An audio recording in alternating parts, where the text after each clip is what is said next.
Boop, hello. Hi. I realised we didn't check Hi. sound alerts.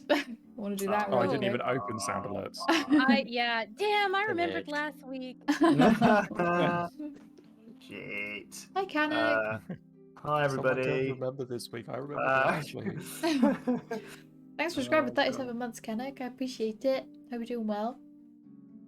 I Hope think you're well, Grace is muted, Canuck. but hi, Grace. Hi, Kanak. Let me know when you're ready. Yeah, it's open. Wait. Okay. This may be the least professional of our starts to any of our streams. Okay. Doing it now? Wait. sorry, I apologize. Wait. Wait. Classic, a classic. Hmm. Excellent. Right. Hello, everybody. Welcome to episode 2 of season 2. That's how we're doing it, right? We're doing it season 2 now. Season Season 2, now. episode 2 of season 2. I'll be able to remember which of the episodes are we until about episode 5. Then I'll forget, and then that's down to you. Where we're just going over a little bit of the downtime activities that our players have been up to over the last month. For a very extremely super duper brief recap, they were in the Feywild for about a year in game time. In us, really in game time and in game time. For us physically as human beings, it took us a year to get out of the Feywild, and for our players, it took a year. But for their characters, only maybe a month or so had passed. Timey-wimey, wibbly-wobbly, whatever. Upon returning to the material plane, they found that the tavern, previously owned by a fairy dragon who was not super well liked, turns out, by the locals, had just never returned after they tricked you guys to the Feywild. Everyone's very happy about that, all the locals are at least, and because of that, they have basically said, sure, you can have the place for a month. So you guys have got kind of reign of the place, somewhere to stay, discounts on rooms, food and lodging, etc. All good.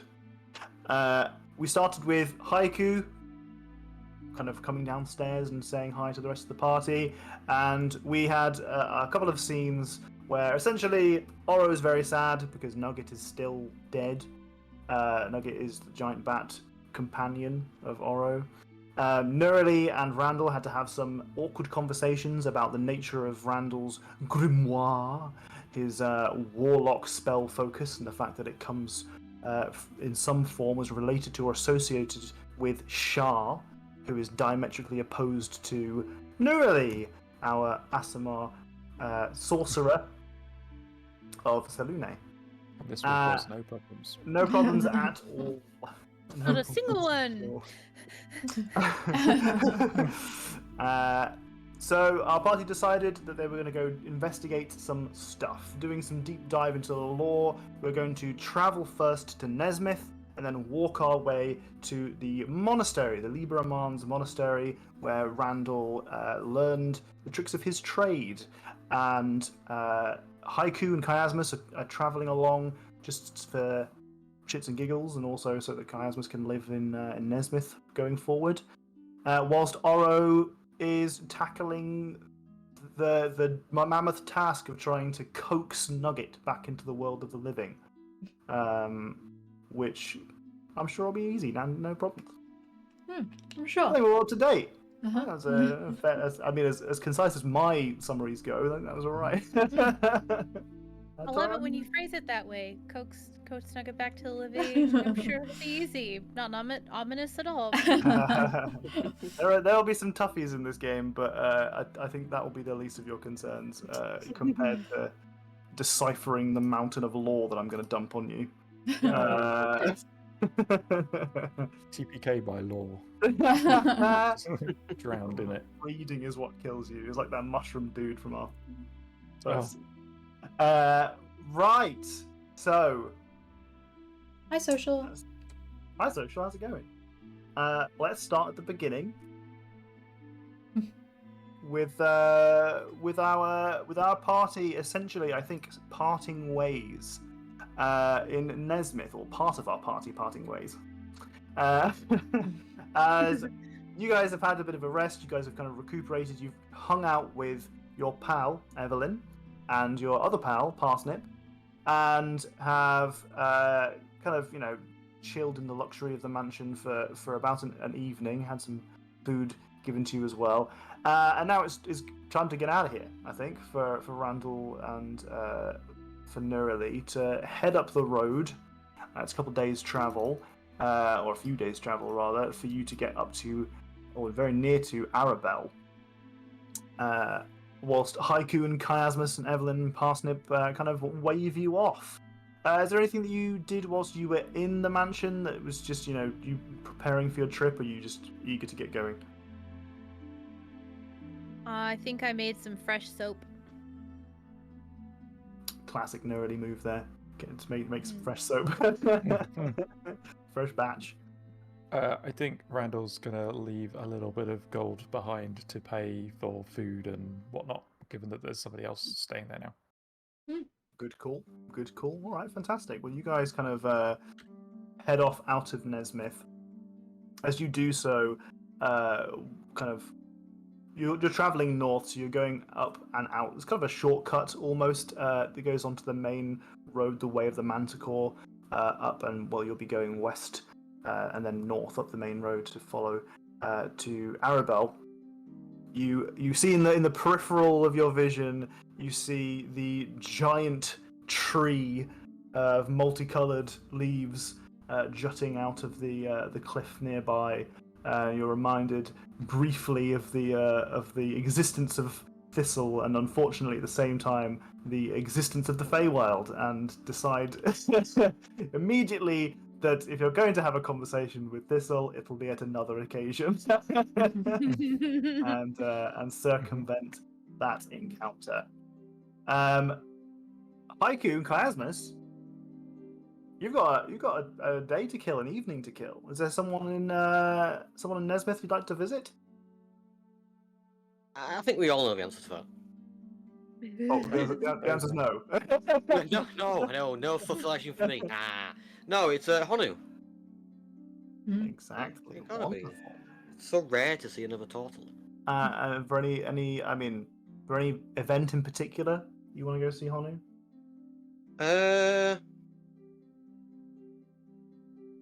Shit, what day was it? What day did we have our board game nights on? Was it a Wednesday or a This Thursday?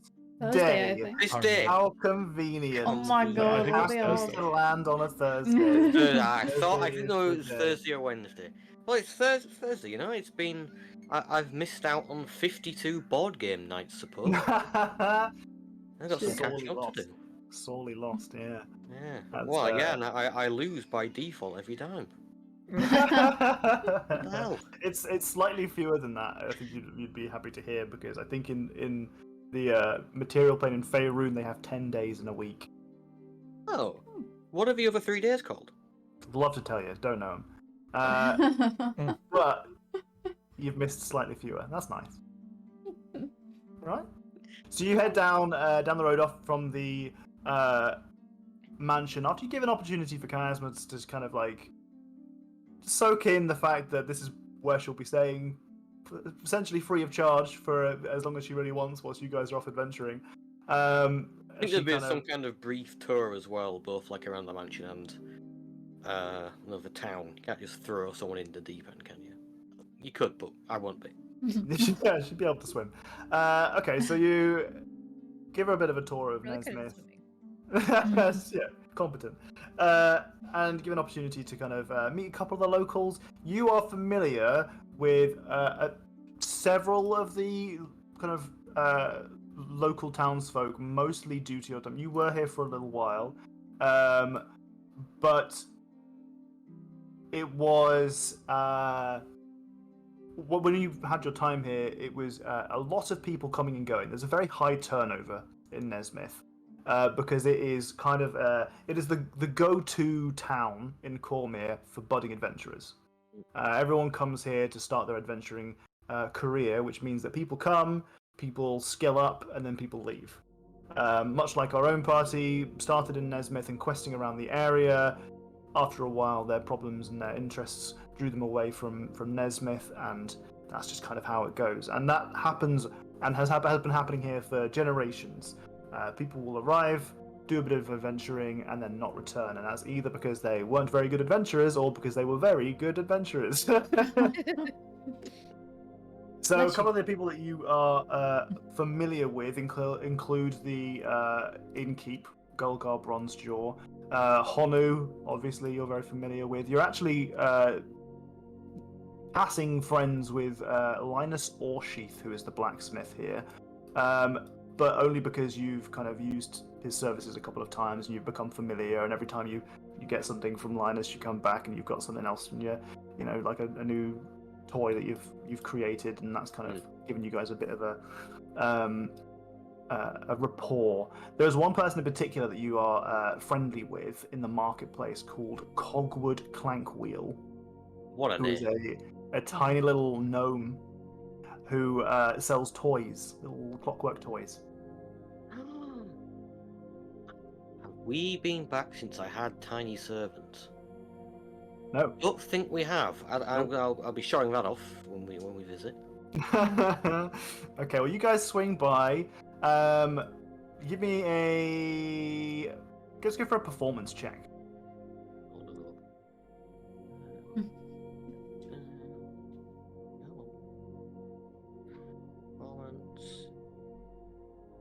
Whoa! Yes.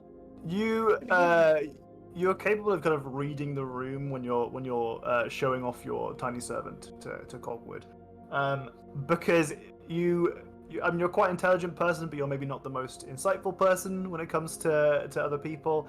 But it kind of comes to you after the fact. You show off your tiny servant, and what do you get your tiny servant to do? I'll just do a few tricks, Juggle. Run around, juggle, do a flip or attempt to flip, maybe. I mean, it depends on what the servant is, Yeah, well, I mean, you had your little matchbox last time and had to sacrifice himself. It served its purpose. It serves its purpose, absolutely. What do you bring to life this time? One of the toys themselves, or? Yeah, probably like the most humanoid-like one that you could actually do something with. Okay. Well, you find that there are some dotted around. He's got some kind of cog wind-up toys that you kind of set them off and they start waddling off and doing something. One of them, in fact, is a duck that kind of just waddles off as it goes along the table. You find the most humanoid-looking one, and it's a bit of a stereotypical giant who is wearing basically nothing apart from kind of just some very short shorts, and just has a club in one hand, and its original purpose was simply just to do this and just to smash things. But you bring it to life and get it to do a couple of little bits and bobs for you, and show off your trick, and it's great. There are a couple people around the stall who actually see that, think, I'm gonna buy that fucking toy. That sounds sick as shit, and they spend a couple of quid at the shop, which is good. It's good business for Cogwood. He's happy with that. But you can see afterwards that he's maybe a little bit displeased with the idea. You mull it over for a little while afterwards, and you suspect that it's because he puts all this time and effort into producing something that requires no magic. It's all, this artistry of being able to produce something that is able to animate all on its own, and then you cheat. You use magic to get it working. But the outcome is positive regardless, because at the end of the day, I mean, you made him a bit of extra money. Not something that I'd be doing often. You've learned a lesson. Yes. And Chiasma has a couple of gold coins. So she buys a little toy. This one's a little turtle. It's a kind of like a bath toy. Wait, turtle? Yes. Oh God. Yeah, you put it in the water and it kind of just paddles itself. She's not aware of your phobia. Maybe looks trying not to look uncomfortable. Uncomfortable she check. doesn't flaunt it in your face simply because I don't want to role play her showing off her toy that you're afraid of. But regardless, she spends a couple of quid there, just kind of she's new to the area. She wants to make some friends, and you guys seem to know each other, so it's probably good business. You kind of poke around in the marketplace for a little bit, and you see there is an individual there who sells potions. Their name is Bill Fizz Storm Kettle, and you are immediately reminded of your friend, your best pal, Astravagus, and you turn away. You turn away from the market. A single tear rolls down Haiku's cheek. Oh. Regardless, you actually spend your the majority of your day chilling at Honu's Herbalism, where you kind of knock on the little window, and a very grumpy elderly Tortu not Tortu. Sorry, Tortu. Sorry, Tortu. Tortle. How has that never Honu tripped is me just up Tortu until in now? It's going to trip you up every single Honestly, time now. really impressive that's not tripped me up until now. It's taken me this many episodes to trip up on those words. It kind of like shows themselves out the window and kind of looks up and down very grumpily at you before realizing who it is. He's, oh my, yes, you've returned! Oh, board game nights haven't been the same without you. These guys are shit. And he kind of turns around. You can see that there are a collection of other individuals that weren't previously at board game nights who have been clearly roped in to try and make up numbers.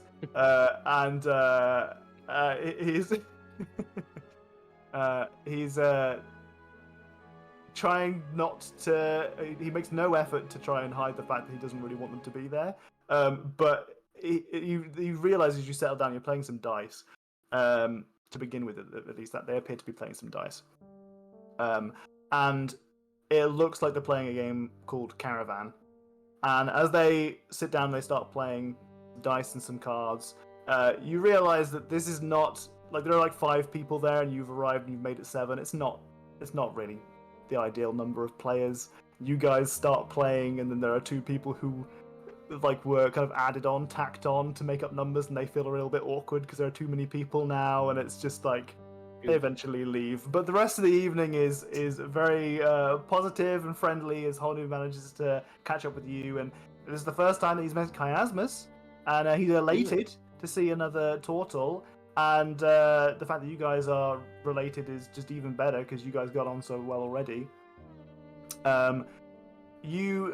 While the evening just goes on and on, more and more board games are played, brought out of deep cupboards covered in dust, and you go into the late night, much later than you usually would have, in the early morning even, just board gaming away, just tinkering.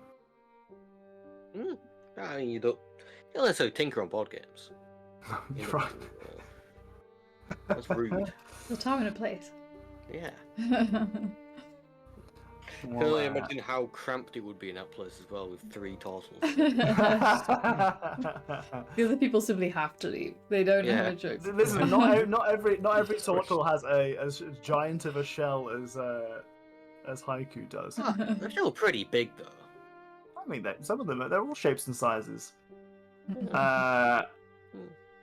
Regardless, you guys have a pleasant evening. Is there anything in particular you'd like to be up to whilst you're hanging out with Honu? Not particular. I would probably imagine Honu like trying to like ask where I've been for the past year, and Haiku not particularly wanting to answer. Oh, really? Too much. You know, I don't think they're quite ready to go back to that headspace. to the Feywild, even in memory. The grief is still too near. Okay, well, I mean, I suspect that Honu picks up on that very, very quickly. Happy to drop it. Don't need to discuss anymore. To be fair, I think as you reflect on your time with Honu, even in the past, he doesn't seem like someone who's that interested in people's personal lives. He's more focused on. In fact, his attachment to you is not entirely, but a big portion of his friendship with you is based on the fact that you're good at board games. Whilst the rest of it is obviously he likes you. You know, you're a Tortle. That's a nice little thing as well. You guys get on well, but it's clear that he's missed being able to play board games with someone who's competent, or even I would say better at board games than he is. Yeah, you guys have a lovely evening. Now, I want to hear from Nerly and Randall. I want to hear one interesting thing that happened on the road whilst you are on the way to the monastery. Do you want to start, or do you want me to start? Well, you sort of took my interesting thing, which was going to be remembering about Thistle, and then being like, maybe not, maybe later. Sorry.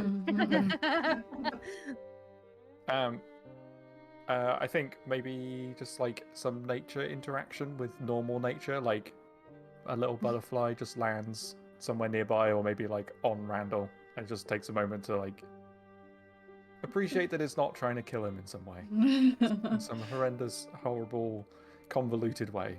I like that a lot. That's a real downtime activity, I think. Actually being able to center yourself and take yourself out of a paranoid mindset that you've been in for the last year, thanks to basically everything trying to kill you all of the time. And whilst that's part of the adventuring life, kind of, the Feywild was definitely that ramped up a level. So I just fully all the agree. like heightened emotions on top of that. Yeah. Yeah. I think Nerly still kind of feels a little bit bad about not having like the worst time personally in the Feywild. And she's like she's not really displaying signs of being like, what is the word, the reticent or whatever, hesitant to interact with nature. She's like foraging again and is like picking up random like pointing out animals or whatever, and is just like enjoying the walk. And I think probably other than that being just like obviously noticeable, the juxtaposition of these two reactions, I think. How many days of a walk is it? Let's do the calculation. We were smart enough to get that little red line on the map. That little red line, that was 1 day's travel. Oh god, it's going to end up being way longer than I expected. I think I did it as 3 days in when I. Oh, okay, it's going to be longer than that. But I think it's going to be 5.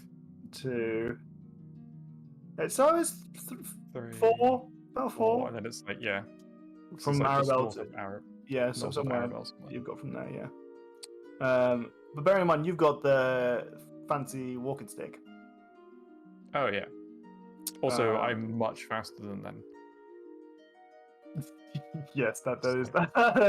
You are much helps. faster. That You are that much becomes faster. problematic when you've got someone else with you at the same time. You are a lot faster than Nerly when she's walking, but she's skipping because she's enjoying the walk and the flowers and stuff. I think the interesting thing that happens for them is that she notices, she's pretty insightful. She notices Randall kind of like de-stressing, like having that moment of, oh, this flower is not going to yell at me for smelling it. This butterfly is not going to threaten me in some way. I haven't stepped on a wedding. Yeah. Yeah. And I think when they stop for their first like rest/meal, she's just going to make like a little mini pot of tea for the two of them, and we'll just be kind of like calmly talking about some of the things that she's foraged and how she like learned to spot those and things like that. And by the end of our little rest, you're going to just feel really comforted, Randall, to the tune of 17 temporary hit points. Let's go. That's a lot of comfort. That's a huge amount of comfort. Damn. You want to describe your new feat? Yeah, so I finally figured out what I wanted to do. Literally 5 months and some days of panicking and reading and trying to figure out what to do. And I always try to make like a level. I got nothing but the feat or skill improvement this level. I didn't get a new spell slot, didn't get a new cantrip, didn't get to learn a new spell. So I was like, this is all I get. I need to like make it worth it. And it was interesting trying to figure out what to do. And I finally, as I'm like reading through the feats list for like the umpteenth time, I like remembered that I can reskin the flavor text of things. So I took the feat called Inspiring Leader. And what that is like written as is you give like a rousing speech for 10 minutes and it gives people temporary hit points. And I reskinned it and called it Celestial Comfort. Oh. And I think it's more of Very like nice. her comforting presence, like bolstering you, like in that kind of like grounding, centering, relying on your friends kind of way. Cute. Cute. I like that a lot. I think it's brilliant, and it suits. Not only is it an excellent feat to have picked up, because a 17 temporary hit points is a lot of temporary hit points. Mhm. Yeah. And I think it's good because it's you can only use it the one time per day. Technically, I think you can use it as many times as you like, but the individual can only benefit from it once per day. They can only benefit from it until they've had another short or long rest. Oh, a short rest. Mm. Okay then, very good. Especially with a warlock in the party, who wants to constantly take short rests. But also because it's something that takes 10 minutes, it doesn't replace Haiku's shield ability. It's almost like you can do it before an encounter, and then once that's gone, Haiku, if they choose to use the little shield, excellent kind of like gives you a buffer. Where Haiku can choose to use that if necessary. Very nice. Fantastic. So you're feeling a little bit more grounded after your sit down with Nerily. I'm imagining the majority of your journey is quick and easy. Honestly, it goes a little bit faster than you would have expected. You have like nice clear weather for the majority of it. A couple of days of a little bit of cloud, but for the most part, it's pleasant, nice and warm. You bump into a couple people on the road, but nobody really tries to stop and do any wild adventurous shit where they pester you or something. And for the first time in apparently a year, you're able to just pleasantly say hello to someone on a road without them turning out to try and eat your face or something. They can just Or bathe in your blood after playing frisbee. Funny that you say that. Okay, so you guys have a pleasant trip, which is interesting just on its own. It's one of those things that I think about in D&D is often as a D&D adventurer, you try and take a trip from one place to another. You bump into dangers on the road. It's all very dangerous. It's all very encounter filled, but it doesn't have to be.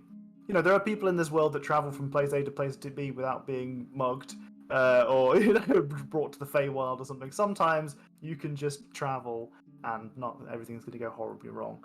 I really genuinely liked the CR0 picnic. Sounds like a nice thing right now. Yeah, CR0 picnic is a really cute Cute. phrase. I really enjoy it.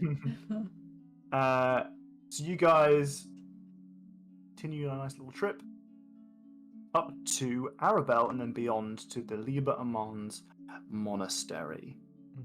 In the meantime, stop. Wisdom. So saving throw. Wisdom. Saving throw. Wisdom. I'm not getting it again. Succeed. There it is. Success. Oh no. Oh, it's a success. It's perfect success. So I can hear it through your fourth dance moves. Yeah. I was gonna say, guess where we are in the song given the dance move. Thank you, Kenneth. Honestly, It really is. Honestly, we need to like flesh it out and get like proper. I really love it. It would be excellent. Okay, so where were we? Oro. On this day, let's talk a little bit about your time with Huck and Tux. Huck and Tux. I didn't foresee that being difficult to say. Here we are. You guys in the evening find yourself once again on the same kind of mound, 2.5 hour hike in the late evening, nighttime, overlooking the valley, surrounding yourself and then really embedding yourself in nature. And this isn't something that Oro comes too easily. Whilst kind of walking through, forests and dense woodland and stuff has never ever been an issue for her. She's never had any trouble with that. She also hasn't really ever got nature, like, you know what I mean? Like, it's never been like she's like a super duper naturey person who just like loves being outdoors and like ruffling around looking for berries and stuff like that. It's stuff that she's done, but it's never been something that she's passionate about.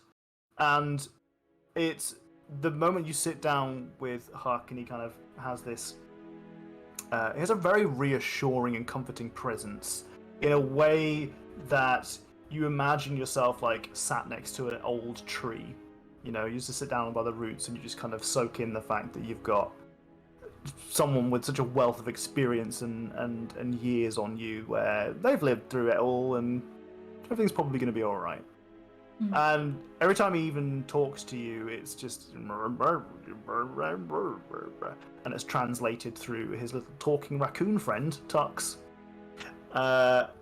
It still kind of feels like he's become this weird like father figure almost really quickly. Like you just got this energy from him where like he's invested in helping you grow, and there doesn't seem to be any interest in getting any kind of reward. Like he's not asked you to do anything. He's not looking for money. He doesn't. He seems to, and the most important element for you is that he seems to have all of the time in the world for you. Oh. Like you don't feel like he's going to be gone in a couple of days, so got to get all the experience out of it. Or give me all your nuggets of wisdom now, otherwise I'm going to be rushed. You know, like you feel like you can take your time and pick up the skills that you need to pick up without the urgency of, oh god, I need to do this thing, and you know we're about to go into this encounter, and if I don't know this piece of knowledge, and yada yada. Whilst you're spending time with Hark, he's been teaching you this cantrip. You already have a couple of tricks up your sleeve that many would perceive as magical in nature anyway, and you previously had a spell focus. Can you remember what that was? It was a bone of some kind. I can't remember exactly. It's probably written in my sheet. It was a bone that you found in the sewers below Nesmith on one of your very first ever quests. A femur bone. Yes. Yeah. Way back when. way back when. And one of the... It's a lot of things that are stored up in here somewhere. And one of the things that comes to you after discussing kind of spellcraft, really, and your connection with nature, is that whilst death and bones are a part of nature, finding a spell focus that speaks more to you in the way that you use magic is an important part of it.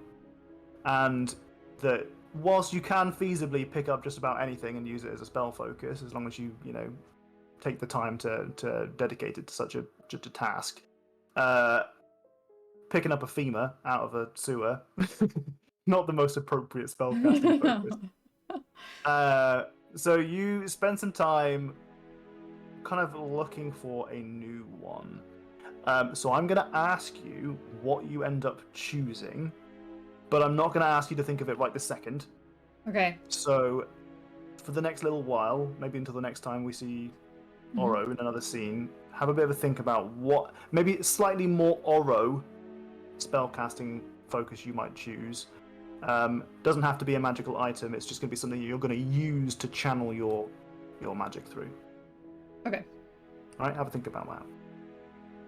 Regardless, you spend some time with Huck really learning druidcraft, and I mean that quite literally. The spell, you are ensuring that you are able to do just a tiny little bit of magic that is outside of your realm, and it gives you all sorts of stupid moments where you're trying to like make a little doodad so you can predict the weather and it falls over, or you make one and it predicts doom for the entire universe and you're like, okay, that's probably not right. You're just kind of like faffing around with the magic, and you spend a good amount of time, days, you think, just mastering that one particular spell. And one of the evenings that you sit down with Huck, and you're focusing on, is this the nature of the cantrip is this ability to predict the weather in this particular zone for the next 24 hours. And you're focusing and you're conjuring on the wind in order to do so, and the smoke that's coming out of this tiny little like fire that you've created kind of turns into the figure of a bat and starts flapping away.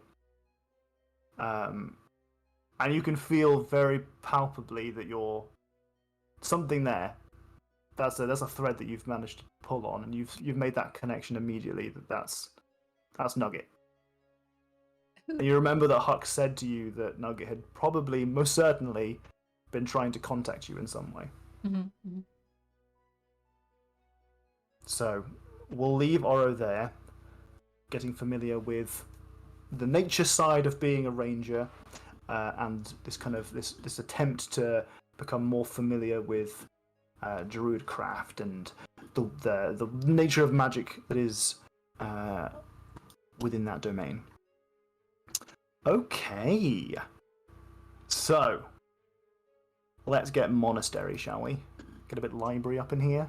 Let's get that Let's lore do flowing. it. Let's get this lore. Open the lore tabs. The You say the lore flaps? Tabs. Oh, taps. Okay. Ugh. That's Going why to I the went- lore bath. I thought you like books Ugh. or flaps is what you're going for. the lore, That's so weird. the lore flowing. So the The little taps. flow, the taps. Yes. I see where you went. It did sound like flaps. Much better. Much better than It flaps. sound like flaps. I know. I do. So, you guys have arrived. You are nearly the first time since you've ever been to this monastery, and yet you feel like you are familiar with it already.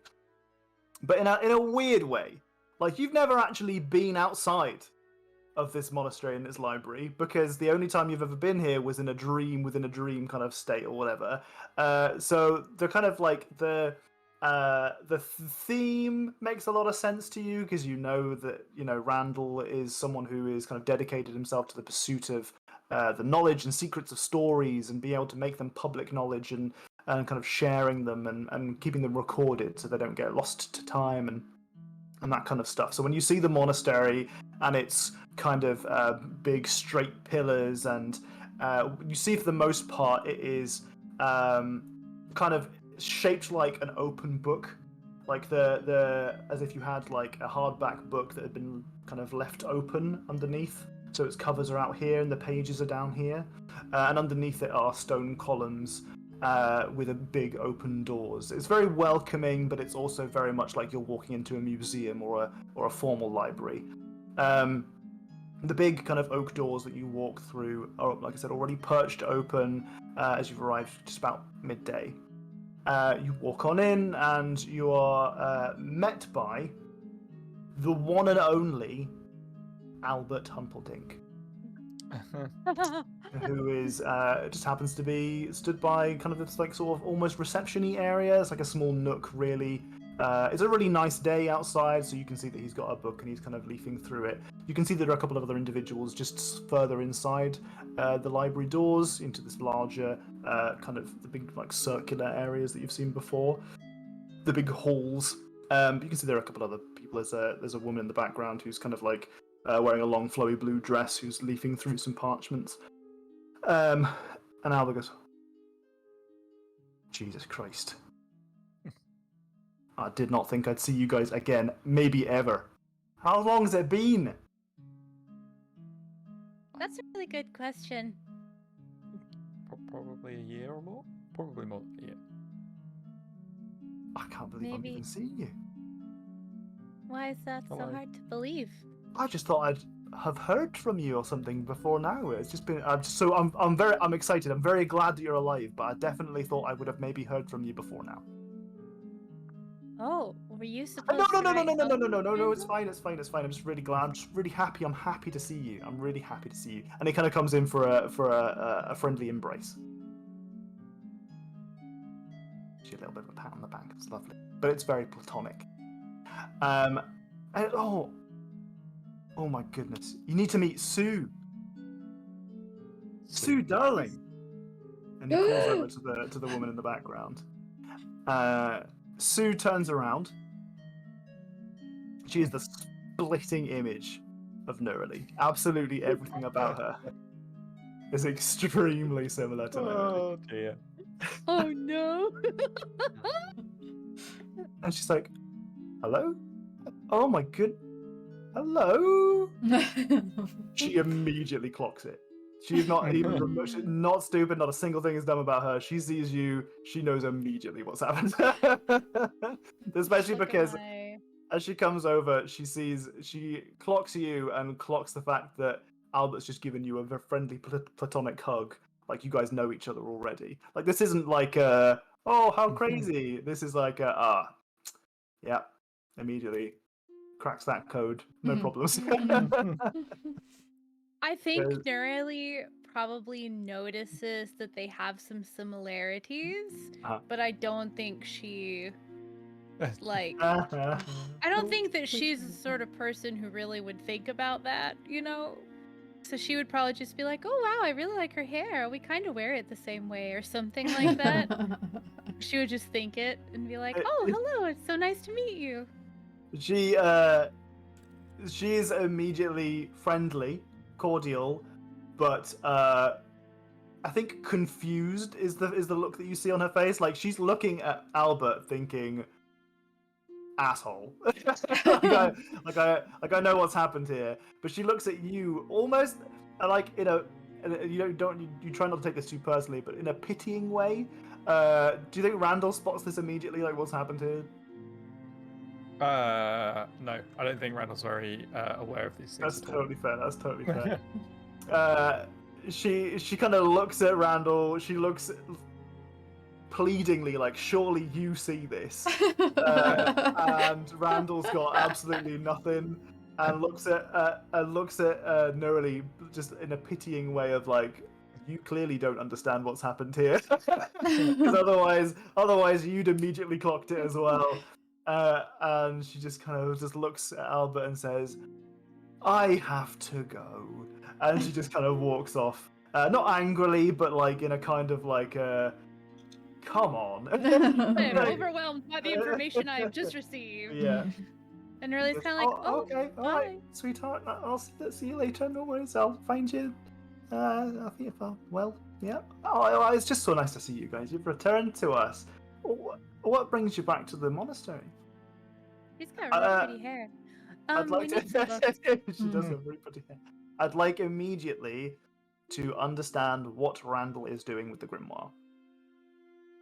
So I think this would have been something he would have been dealing with, like, on the journey, like working out the best way to like disguise it. Okay. It might be. I think it's probably like under his like robe, and then with the bag of holding is like maybe on top of it, so it just looks like the bag of holding or something, and so it gets Neurali to like help disguise it as best we can to like make it kind of like. Okay. Yeah, because we already talked about like before we left Deadlook, like that he can't bring it in, and so we would have had all of this time to figure out what to do with it. Okay, all right, fantastic. Well, in which case I won't. I could have woven like a little fake cover to put over it, so it just looks like you've got a book cover on it. Cute. I feel like that's something that I could have done. That is extremely reasonable. Okay, fantastic. Well, then you guys have gold ledger on it or something boring. It just looks like a journal, like a diary, like a big one. And it's not like usual for you to have books on you anyway. Like it's like, you know, every monk that comes in and out here is going to have some poem attached to them in some way. So yeah, I mean, Albert doesn't clock it at all. You're here for books. Mm-hmm. Hi. That's a good place. It's a good place for books. Yeah. Is there anything that I can help you with? I mean, you're an expert in your field. You're probably very busy, Albert. So like we, don't know exactly what we're looking for. We just need to do a bit of perusing, Well, That's totally fine. Okay, well, if you don't need my help, then that's all right. I'll leave you to it. I mean, Master You know Kuntz about- will see you. Be very excited to see you as well, I'm sure. And there's all sorts of. I'm sure he will be. Well, I think everybody will be very happy. If you know of any books on, and she stops in like Asimar, I would like to see those. I think that we do have some tomes that might be related to that. I would have to have a look. But if you, I mean, I can help you now if you like, or I'm sure that Randall will be able. How long do you think you'll be staying? Are you for a while, or? Well, probably a couple of days, maybe, to get Oh, find some fantastic. fun things you're looking for. Well, then I'll maybe I'll see you at the food hall later, and you guys can tell me all about your adventures of the last year. So busy, you weren't able to write back. That's fine. It's just I'm excited to hear all about what you've been up Yeah. to and what you're researching. Well, maybe I'll be able to help out. Well, the short answer is we were trapped in the Feywild and we couldn't get back. But we'll tell you more later. Oh, okay. Yeah, well, I'd love to hear about the Feywild. I've never been to the Feywild myself, so that's quite cool. Well, I'll leave it to it. You get back to your business. I've got to go find Sue. Sue, darling, hello. goes around the library looking for her. You'll notice Sue sounds quite familiar to a different name. Oh God, it does. It turns out this is like my long lost half sister or something. Oh my Wait, god. what? Okay, so you guys are gonna have several days worth of poking around in this library. I want some investigation checks. You're gonna get a certain amount of stuff anyway, because you're essentially taking 10 days, not 10 minutes. So you can kind of sort of just take your default investigation check if you'd like. Let's say that is the floor. So you can't get below your default investigation check, so that's a 10 plus your modifier for that. 10. Is that your investigation? You'll get advantage Yeah. because you are literally a monk dedicated to books and knowledge Yeah. in a library. In I think that's not fair. just any library. Yeah, My yeah, library. Your Your library. library, yeah. So, but please go ahead and roll those for us. Yeah, so my investigation is also 0. I Okay. figure I'll be relying on the people there who can give me information. Well, to then you help, could but- you could potentially get help from Albert, which is what he was offering, which would give you Yes, I would- advantage. Yeah, I would like that. Oh, good. Albert's not very helpful. It's so sad when you write a bunch of cool shit to give someone, they don't roll high enough for you to give it to them. Wait, hold on. I think I've got a thing for this. Okay. When you make an ability check that fails, you can spend a sorcery point to reroll the d20. I'm Ooh. spending a sorcery point. Let's try it again. That is We'll take, better. it's better than an 11 Better. and a 10. Yep. Okay. And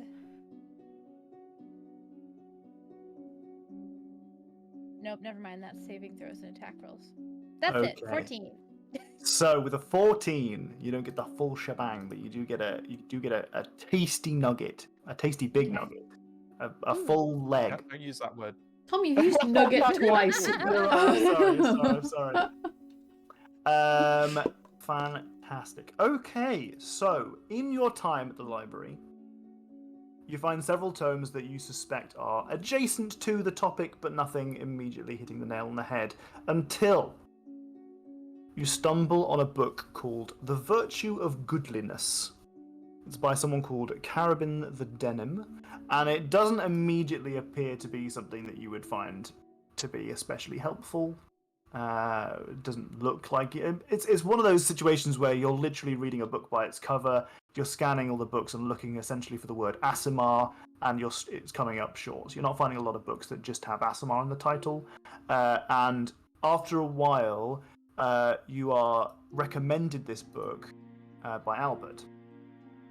And after a kind of a full day, really, of leafing through it, you stumble on this discussion of Aasimar, where Carabin describes the Aasimar as being unlucky enough to be burdened by a celestial heritage that expects them to become prodigies, and says that many Aasimar are just normal people, many of them entirely unremarkable beyond a trace amount of blood passed down hundreds of generations. He says, I expect that celestial blood is actually present in many more people than one might expect, simply by virtue of celestials being timeless. And I postulate that Aasimar characteristics may be catalyzed by some kind of pressure from their environment. Some celestials seem to be more prolific than others, almost as if they are playing a game of chance with their blood as a weapon in some kind of eternal war. This fact remains tragically ironic, as it is not to be forgotten that several religious sects across many cultures and many generations have sought to make, and have succeeded in producing weapons specifically designed to target Aasimar. Many refer to the Aasimar as opposites of tieflings. In fact, nobody can guarantee that being born of angels or devils can make one good or bad. And it goes on like that. And that is what you find poking around, looking for some lore about the nature of the Aasimar, with the role that you got. Perfect, lovely. Lovely.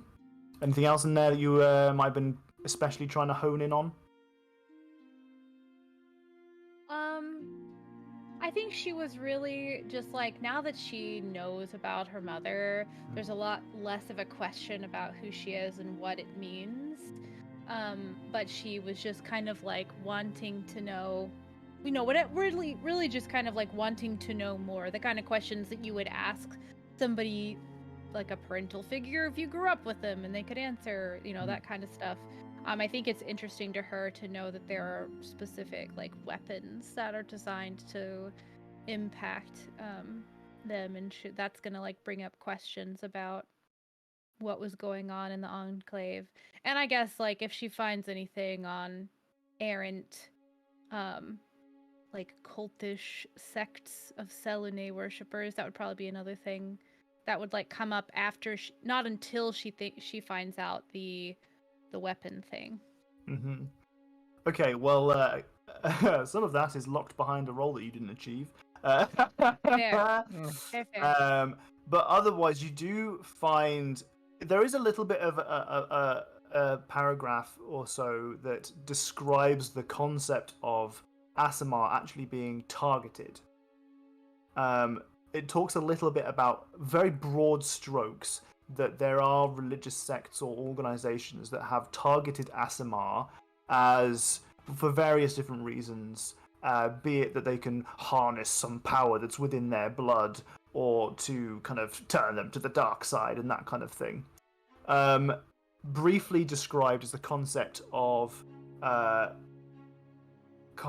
some individuals alluring to the idea, very similarly to Priscilla, that there are individuals who believe that Aasimar being alive, being related to a particular god in some way, are an element of that god, like almost portioned out, like poured from the cup, the chalice of Selene, and you're but a drop, and that by killing you or inciting some ritual, they maybe return you to the chalice and strengthen their god.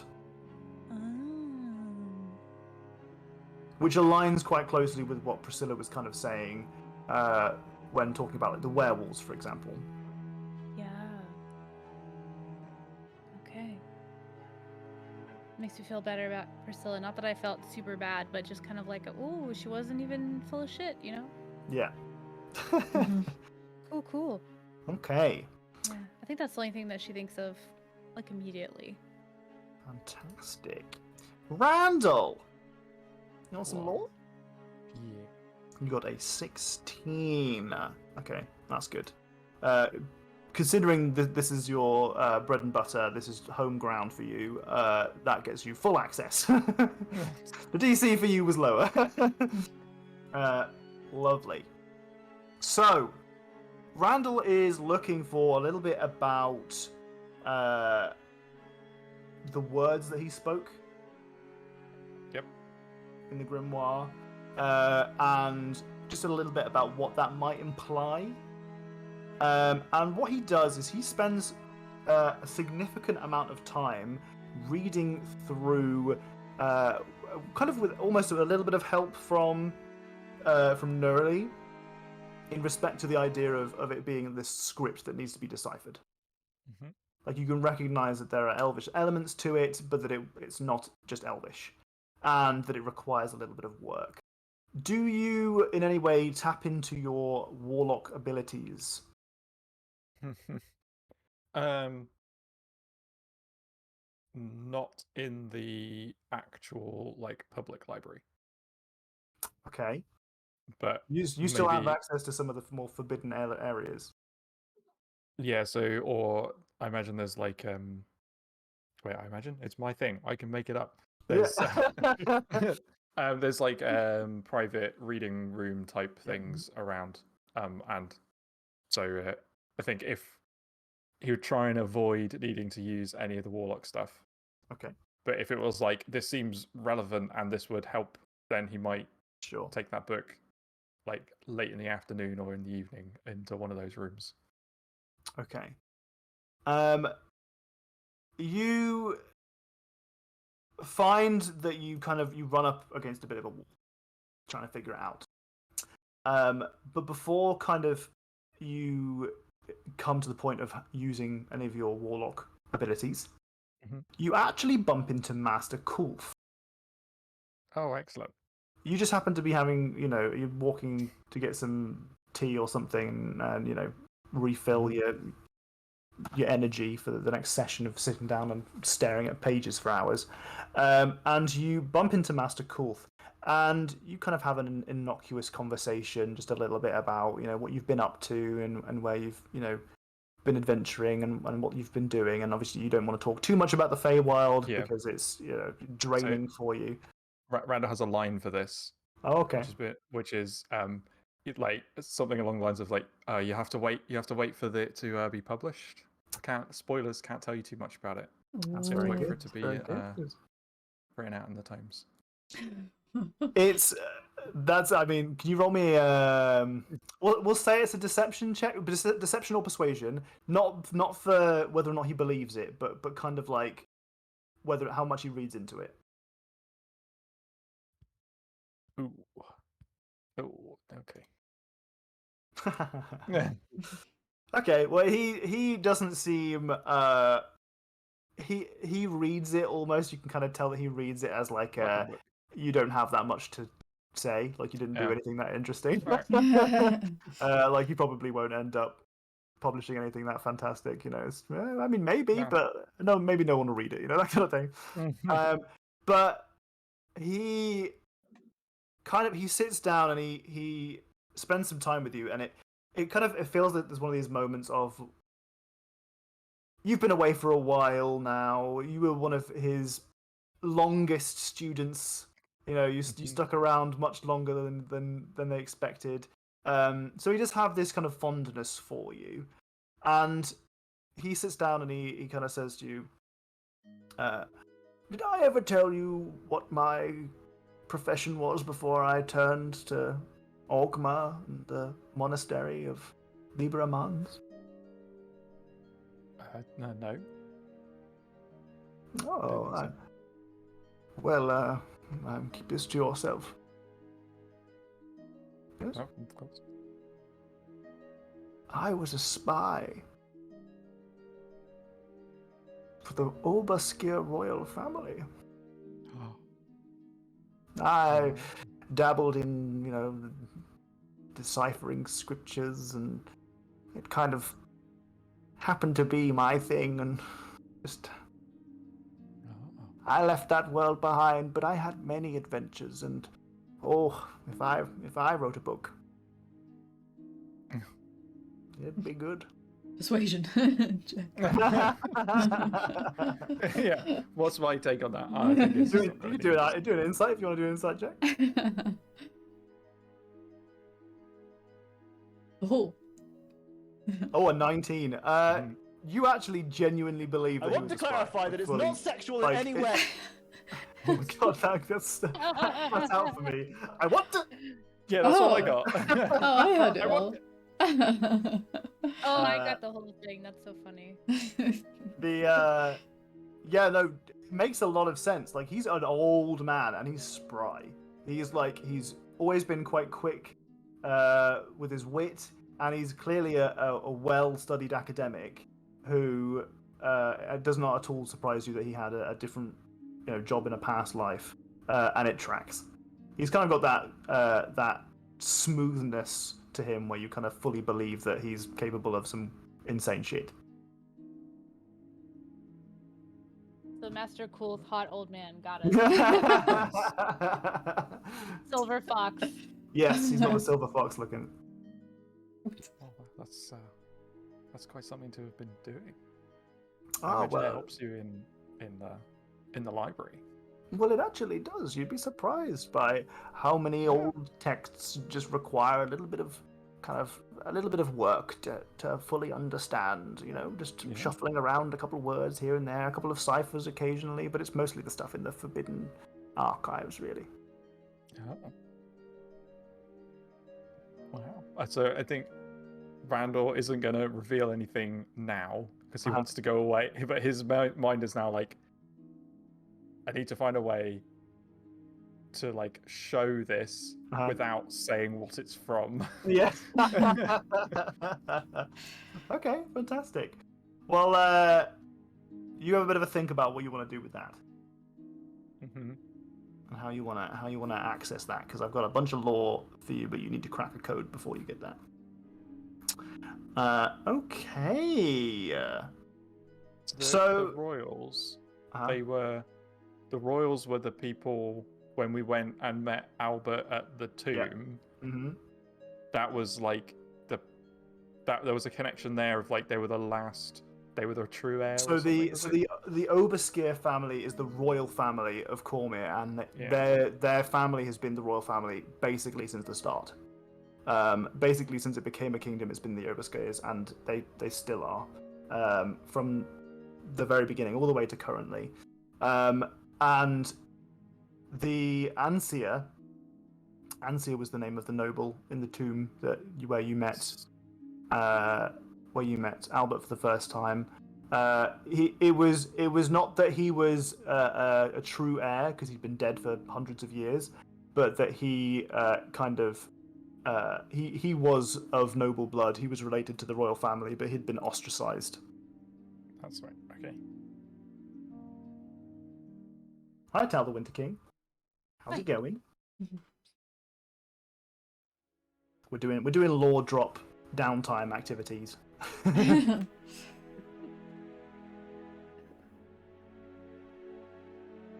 That good story stuff. Don't worry, it's not all like self-satisfying DM stuff. It's it's eventually interesting stuff. So whilst you're mulling that over a little bit, we'll switch back to Oro. I know what I want my thing to be, by the way. I want to know. Yeah, I knew it instantly as soon as you asked it, and I was like, no, Oh, really? I'll wait on it and see if I can think of something better, and I've just thought of that thing the whole time. So when you go into the woods and you find a really good stick, Oh yeah, and it's you're the like, best stick. this is a good stick. It's going to be a stick that resembles a dagger. Like, really closely resembles a dagger. And that's what she Nice. picked. She was like, this is sick. Yeah. And she like can put it in a like little, what you call it, with all the daggers in. Yeah, like Bandolier. thing. Yeah. That, sure. Or a scabbard on a bandolier. Yeah. Yeah, all of the above. Yeah. Love All that. the D&D words. Yeah. Fantastic. Okay, so she's found her focus, and it's going to be a good stick. One of those Really sticks nice where you go in stick. the woods and you're like, damn, that's a good stick. I'm going to hold on to this stick. Shit, that is a good stick. fully appreciate that. Okay, so you grab that. You gonna just put it in in your bandolier, like your scabbard with all the other daggers. Yeah. Love it. Okay, so you've got that, and you've been using that now for this druid craft cantrip that you've been learning. It doesn't fall within your usual skill set as a ranger / rogue, but as you've been learning from Huck in this attempt to bring back Nugget and get back in tune with your animal companion, kind of understanding that Nugget is really in their connection to you, they've transcended their own flesh, and they've become a spirit that you are bound to. And you are still kind of honing this practice. You are getting more and more. At this point, you are almost openly communicating with Nugget. But through the nature of the spell, this cantrip that you're learning, Druidcraft. So it might be that you have cast some leaves in a particular way, and you can kind of see them get swirled up, and you kind of like start to do yes/no answers, that kind of thing, like this easy stuff. And it seems to be that Nugget's responses are kind of limited to the abilities of the spell, like just being able to like determine what the weather's going to be like for the next couple of days and all that kind of stuff. Like very limited. But you are aware that it's Nugget. You feel that strong connection, and you're getting the cantrip down now. Now, Huck has been talking to you about kind of moving this from this default kind of basic magic that you've learned into coaxing Nugget back. And he is kind of sat down and he's and Tuxedo says he thinks he's prepared to move you on to the final stage of I'm excited to meet Nugget. I'm excited for you to meet him. But as he kind of leans over, he starts to collect some bits and bobs. It looks like the Huck kind of stands up and he starts moving around and he's picking up some leaves and some berries from some of the undergrowth nearby. And he goes, it's the only word you've ever understood from him. Wait, it's funny because I didn't understand you. Oh, he said fuck. He said fuck in between all of that. Your mic went all funny. And you managed to censor it yourself. Wow. And he kind of and you can see he's bleeding from his hand. And Tuxedo kind of runs over and starts kind of just like pouring at it just to see if it's okay, and he's like, it appears that there was some kind of thorn or thimble down there that kind of struck him pretty good. And he kind of turns to you, and he says, and Tuxedo says, "Do you have a poultice, a healing salve?" No. At all? Could you make one? He's hurt his finger. No. She says no. He's, what? What are you I know. She can't make one. Am I supposed to be able to make one? I mean, you're an adventurer, right? Yeah. You never had to heal your Nugget's wounds? No, I usually rely on other people for that. Oh, okay. That's not. We should help you with that. Why don't you pick up some of this? We need some galley thistle. We need some lilyweed, some plum berries, a tomato, and some coriander. Okay. Plums? You want me to get them? Some pico de gallo at the end there. You want me to get those now? He's got a boo-boo. What do those things look like? He starts to explain what some of them look like. You see that he kind of pulls out one of the vials in this old dude's massive bandolier that I described to you before, how it's kind of like just sick old looking vials with like mud in. and like green sludge. You can see that some of them have like kind of drawings that look like a particular leaf or like a berry, and some of them have some notes, some descriptions on the back. And he kind of just throws them over to you, and you catch the vial, and you can see that it kind of has a brief description on them of what they look like. And he leads you through over the next couple of hours, helping you to find some of them. Tuxedo seems reluctant to leave Huck for any extended periods of time, but he'll help you poke through the underbush as you're looking for some of the herbal ingredients. And you spend a fair amount of time learning how to make healing potions. Excellent. Lovely jubbly. Lovely jubbly. Okay, fantastic. Let's go back to Haiku. Haiku, you've had just a lovely time, honestly. Not a single bad thing has happened to you in a while. Did anyone ask for help? What in Nesmith? Yeah. What you mean? Help for like a quest help or Or anything. You feeling a bit useless? Is it? No. I'm liking the break. Oh, you're enjoying the downtime. Yeah. Nobody is. The lack of responsibility. Yes, nobody has come to you specifically asking for Oh. for help. In fact, do you think you like express that in any way to Honu, that you're kind of sick of going around helping people? Yeah, I think that probably would be brought up, because that's not necessarily. I don't have to talk about the Feywild, but just a sort of general thing of why does everyone need something? Why can't people just be Why do people always need something from you to do something for you? Just be nice. Just be helpful. No. Then he'll kind of read into that and kind of recognize that you really do need a vacation. Like he kind of acts as like the low key like doctor of Nesmith. Like he kind of makes some of the potions and he kind of helped you with the well, not you specifically, helped Randall very early on with a gaping festering wound he had on his leg. The first one. And that kind of that's his kind of role almost in Nesmith, is kind of providing a little bit of advice and support.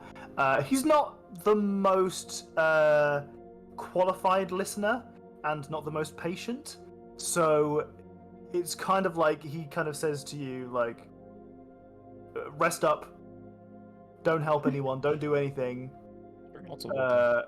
Drink lots of water, but also like doctor's orders, like you're not doing anything, like don't say yes to anything apart from this, just relax, time off. Yeah. I think you're right, Hollow. I think you just need some time to decompress.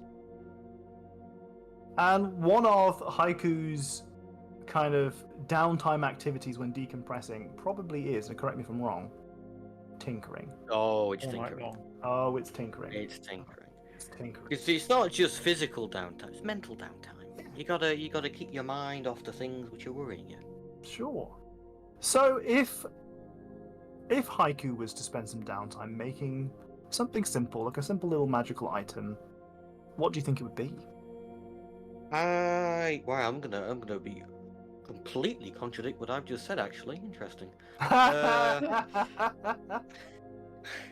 Well, no. Actually, no. I think maybe Haiku would make this, and then we only realize at the end, perhaps, why they have made it. Okay. Yes, I Right, like that. Oh, yes. Go straight to tinkering. Straight to tinkering. I did come up with a name for it as well. Let people guess what I've made from the name I've given it. Okay. So Haiku is gonna go tinkering, be it in their workshop, maybe a bit of outside tinkering, in the great outdoors. Yeah. And they're gonna produce by the end of it the metamorphic moisture meter. Hey. It meters metamorphic moisture. Tells you how much there is. You're not far off. Point of inspiration if anyone can guess what this does, because it's Yes. not easy to guess. Tell me the name again. The metamorphic moisture meter. There'd be a hyphen between each word. Or the if you're being trying to shorten it. I'm only thinking things that probably aren't it. I'm not going to say them out loud. Is it something that's going to track down the guy who bathes in blood because he's always a little damp? I'll give you a point of Yeah, inspiration for that. yeah, I'll give you a point of yeah. inspiration for that. Is it close? Is it close? Close, Yeah. it's really close.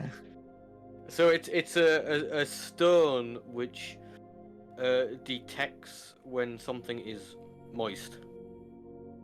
Basically. Wow. Unpleasantly moist. Unpleasantly moist. Yeah. Mm. So I think Haiku would be making this because I mean, like say wet socks. I think that would be described as unpleasantly moist. Yes. Yeah. So something like that. Yeah. And then I think Haiku then at the end realizes like, oh, this could be used for another purpose. Shit. What does it do to alert you to the fact that something nearby is unpleasantly moist? Because I originally imagined it like glowing a little bit, but now I like the idea of it being kind of a like one of the items that you'd find on your shell that's like useful but also a bit shit. So like it works, it will react to when something is unpleasantly moist near you, but the way that it reacts is by kind of exuding water and making like if it's like in a pocket, it makes the pocket. Yeah, Your yeah. pocket uncomfortably. It just starts oozing out of it. You've seen like a stone bleed like that. It also rattles a little bit. Damp stone, my favorite magical item. So Okay. when he does the realization of like, oh, this could be used for something else, what he's thinking of is the gnome guy. Tracking down. The red Okay. cap. Red Barry cap. the red cap. Yeah. His name was Barry. Okay, I almost said Barry. And then I think that's always going to be on Haiku's mind of not being able to. Because I mean, maybe Haiku was unjustly suspicious of Barry before he did anything wrong, but nonetheless, Barry did something wrong. And so Haiku's always just going to sit with this, well, maybe if it had been a bit more reckless at the time, something, someone might not have died. So they just need something to alert them and maybe be like, time to be reckless. Sorry, that joke in chat is really good. You could call it a whetstone. That's really clever. That's really good. Clever. Yeah, but I already have it. No, I already have something like that. Oh no. You have Oh, two I don't- whetstones now? Oh, You can't put your Have I- whetstone have I next to your duplicate? metamorphic moisture meter. That's not going to work. Oh no, I think I have. I didn't even think about this to begin with. Oh no, what is Cast this? those streams. Yes, the fungal whetstone. This whetstone remains permanently wet and has small mushrooms growing out of it. You It's get going them to be going up all the confused. time. the idea that Haiku goes through this process, he invents the thing and then he's like, oh no, it's just Barry all over again. And then he puts it on his shell and he realizes it just is like permanently oozing because it's next to the other whetstone. That's very It's not funny. just Haiku was realised this is fucking Jack. I completely forgot about that one. It's amazing. You made a That's rock so to remind you the other rock is wet. Iconic. Iconic, babe. That's That's item number 37 on the shelf. Which will always be setting off item number 62. Oh my god. Oh Excellent. my Do we have goodness. anything else which is going to be inconvenient? Probably. Any other stones So- in there? I like to just in case anyone in chat is completely baffled by There why is one. Haiku would want a wet detection stone. It's because one of Haiku's pals, the potion seller named Astravigus, was brutally murdered by a red cap named Barry. whose hat was uncomfortably moist because it was covered in the blood of his enemies. I could have done something about it. Haiku could have maybe done something about it. And he'll never let it go. Nope. No, they won't. Hi, Kara. Hi. It's been so long since I've said your name, I almost called you Kara, because that's,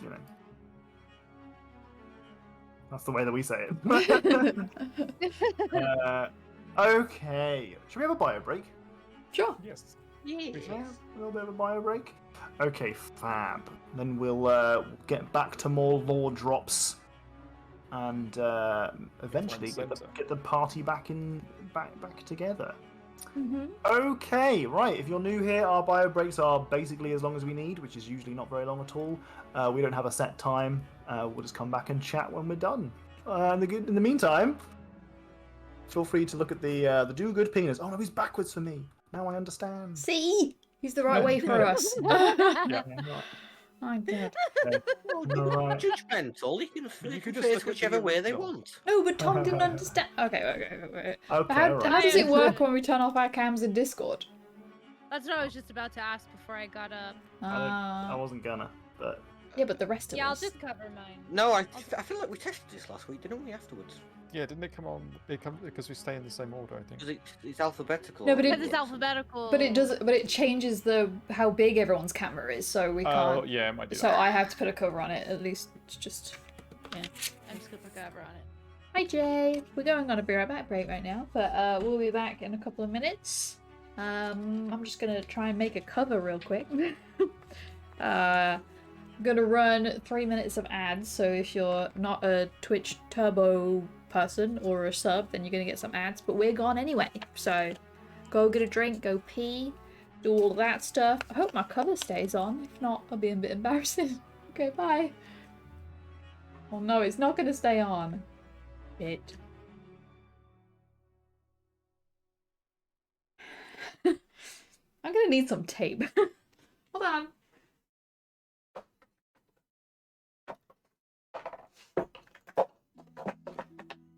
Thankfully, they call me Tape Lady on the streets. You won't understand. It's okay. I don't. Can't reveal that to you. Oh, I gotta run an ad. Bye.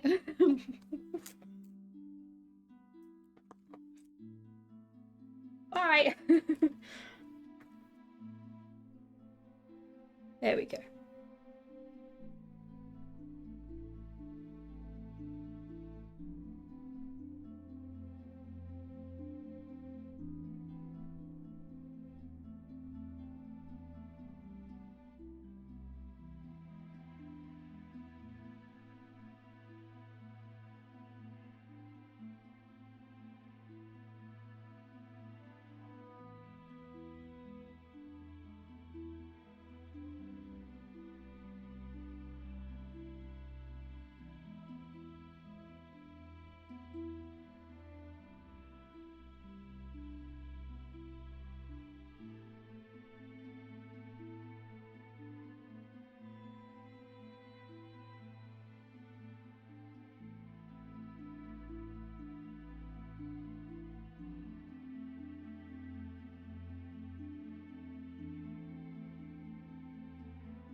Hello.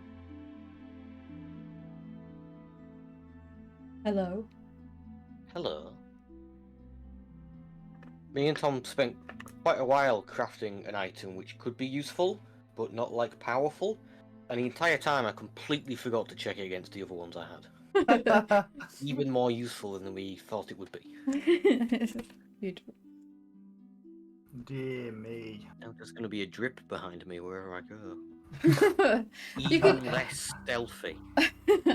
You could get one of us to carry the other stone. And then Oh, maybe true. it depends how far the stones have to be from each other. Or maybe I fashion another bag of holding to put underneath to catch the drops. Yeah. That cancels out the sound. Goes into Oh. eternity instead. Can it be a variation of good? It could be a variation of good, I guess.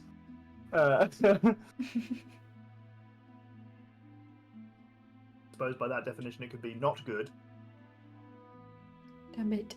Another Exactly. descriptor I thought was particularly clever was the "How's my date going?" checker. Oh yeah, I quite like the idea of that. Yeah. Yep. Jesus. Although it's described as unpleasantly moist for a very specific reason. I was unpleasantly moist, that's right. Yeah. Never mind. It's very work. specific. Yeah. Okay. Remind myself of the stuff. I don't Okay, have okay. anything to fidget with, so I've been unraveling and re-raveling a paperclip for the last hour and a half. And I just... Lime? You have a lime? A fidget lime? I said It's a suspense- slime. Oh, slime. Slime. Lime? He's gonna get a lime out. It's actually just a tree behind Katie at all times. It's a lime tree. Just plucks a lime from it. Yeah, you thought these were decorations. This is actually a tree coming through the wall. Uh-oh. This one needs to be activated again a bit.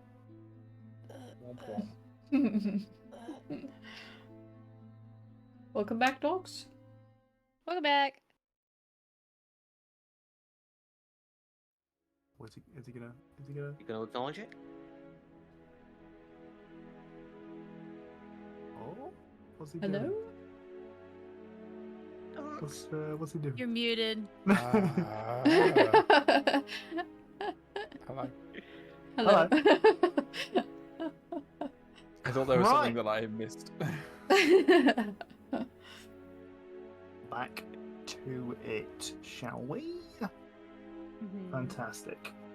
That was quicker than expected. This one time it's a told you. compliment. Usually if you say that, it's not a compliment. Yeah. I telling you. pride myself on my speed. I'm saying we do our business and then we want to get back to our games. We've only got a certain amount of time we can play D&D with every week. We got to make sure that our whizzes are quick. Especially because I make time zones complicated. Okay. Right. So we've done a little bit of everybody. Who's A little bit of me? everyone. Let's go back to Randall. What's Randall figured out regarding the approaching Master Kulth with the deciphering? So I think what he's gonna go with is something like try and make something maybe like recruit Neurally to help, but try and make something that looks like maybe like a brass rubbing type page, Oh. and but with the words, and be Mhm. like, oh yeah, we found this in this like weird place. You know, Okay. maybe when we're in the Feywild or something. Uh-huh. And like I'm trying to work out. I think it's a key to like what the place was built for, and I need to understand what it is. I'm going to ask you to roll deception. Of course you are. If Nerdy it- is helping you, she can give you advantage. Yes, absolutely, I'm helping. What is it that we're taking from the book? So it's not from the book. It'll be from Randall's notes, I think, Mhm. which Oh, will I be see, I see. it's like the words, the words that he Yeah. spoke, but then to Yeah. make it seem like it was to disconnect it Found from somewhere. reality. Yeah. Gotcha. So trying to make it look like brass rubbings. or Right. something. Gotcha. I like that idea a lot. I think that's really clever. But it will definitely require a deception check.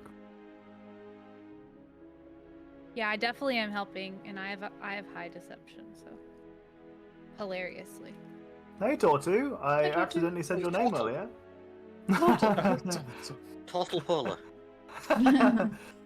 Turtle bowler.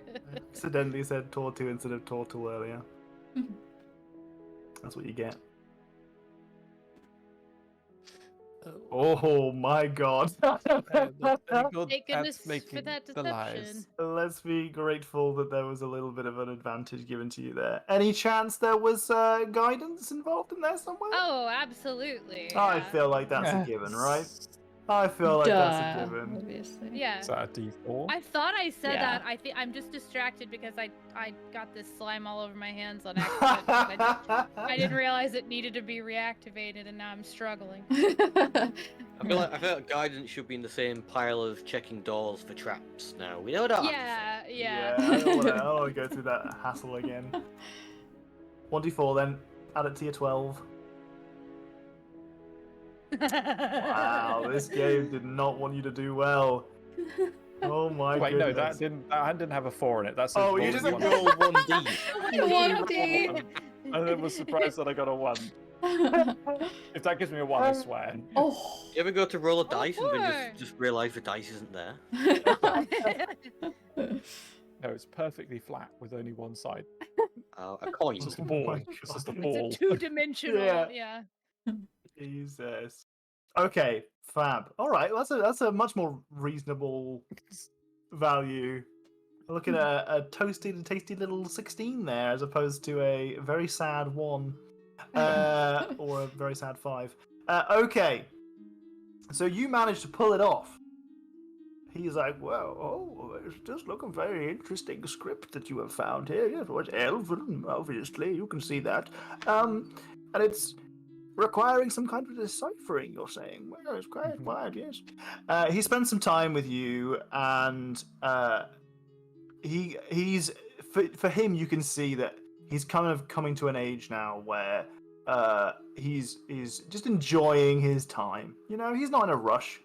It's like It's a just, Sudoku puzzle. It's just like Yeah, precisely. He's actively using this as a fun puzzle to do, and he's also kind of using it as a way to just spend time with you.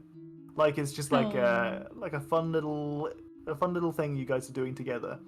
But he spends some time and he seems to crack it with you. But you can read it immediately. He's cracked it real quick. But because he's trying to spend time with you, he's really milking it, and it turns into a teaching moment where he's like trying to lead you to it. Like he knows what the answer is, but he's trying to get you to figure it out yourself. Cute. The classic technique. And he kind of leads you along the path to figuring it out, and eventually, you are able to decipher that the words that you spoke when you first kind of activated or attuned to the tome that you have, the grimoire, you said a pact. And there's some kind of leeway for how this particular word could be interpreted, because it's like old scripture. You know, you're kind of like going off of translation and deciphering via meaning, not by letters. So it says a pact/contract of a weapon/tool for a secret/enigma.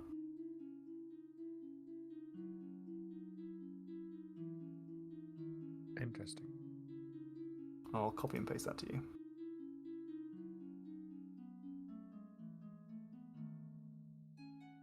There you go. So in shorthand, that might be a pact of a weapon for a secret, or a contract of a tool for an enigma, or any of those interchangeably.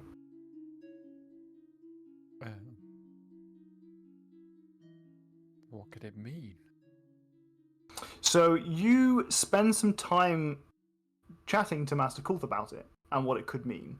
And he quite quickly comes to the kind of conclusion that it sounds like somebody making a pact with a patron, becoming a warlock.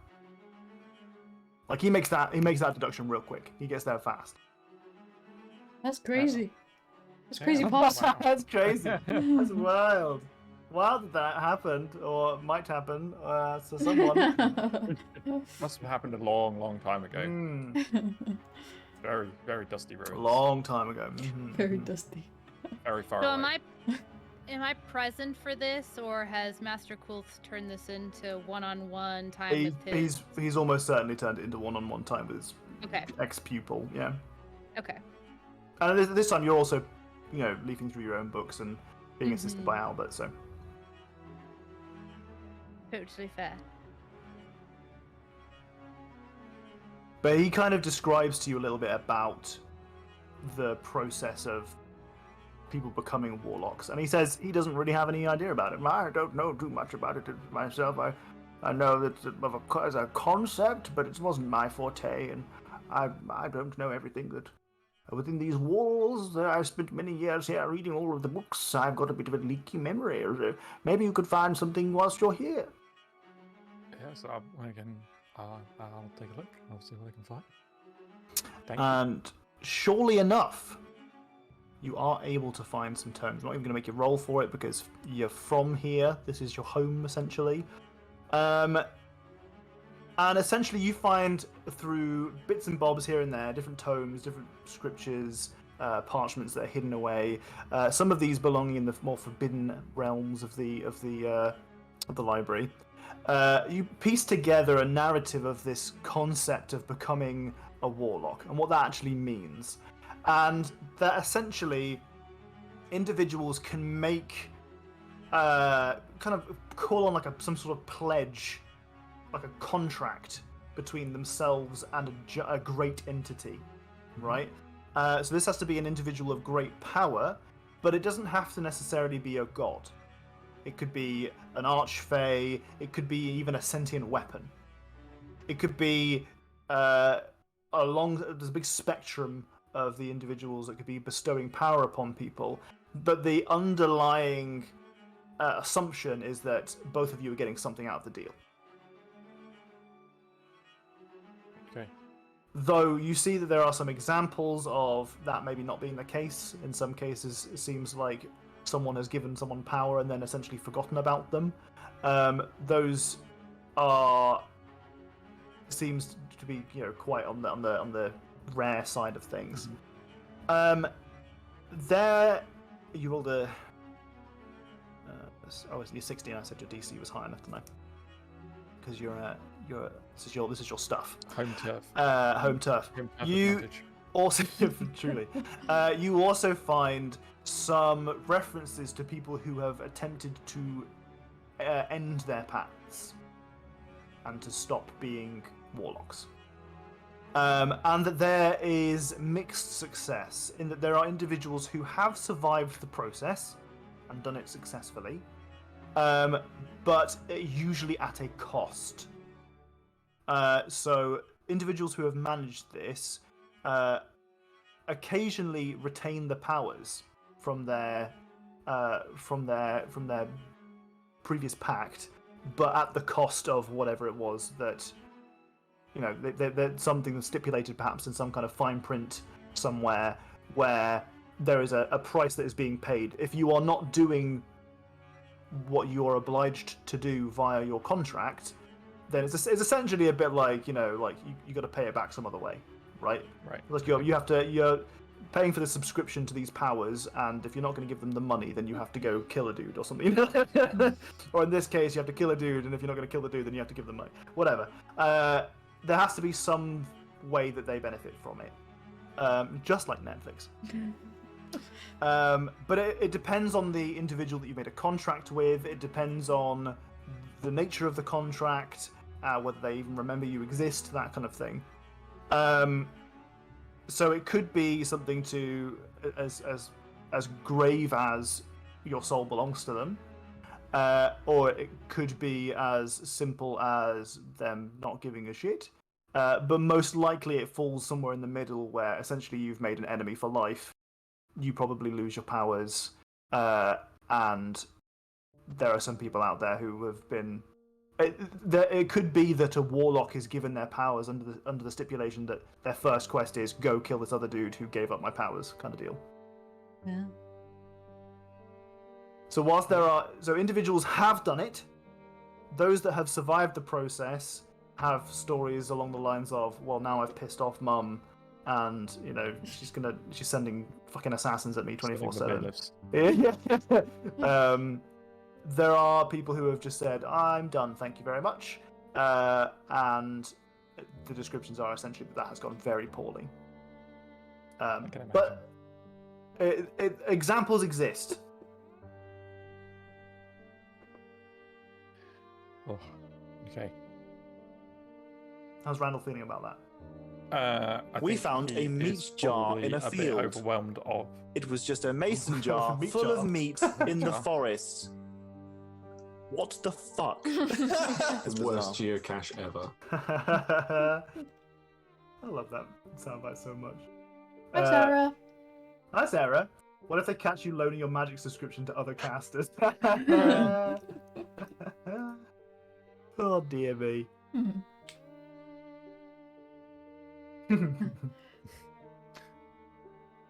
I think Randall's probably feeling a bit like overwhelmed with all of the information and kind of like it's not really helpful being like, well, for some people it went fine, and for other people it didn't go so well, and there's no clear instructions. Yeah, there's no go do this. There's not a clear cut way, but there are examples of people having done it. Yeah, so there's like a little bit of hope there of like it is possible. Mm-hmm. It just might be really tricky or deadly, or both.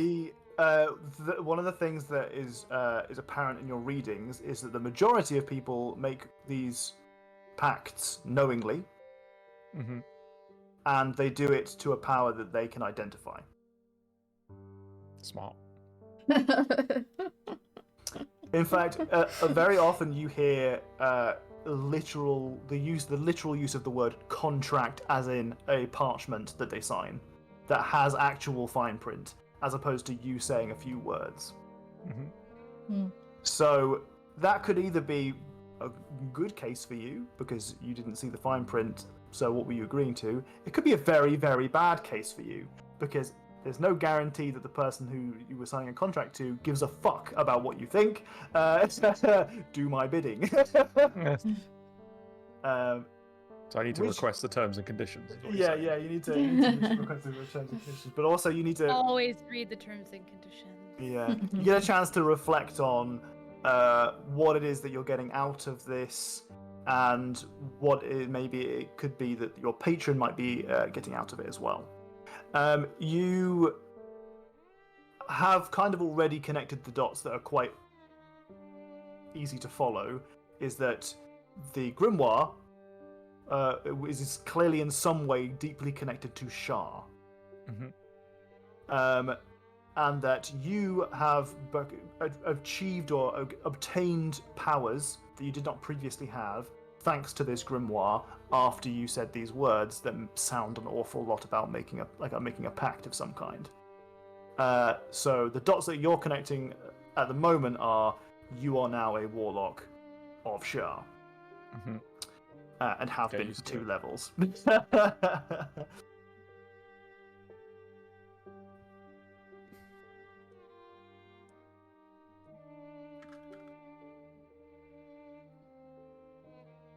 So feeling positive?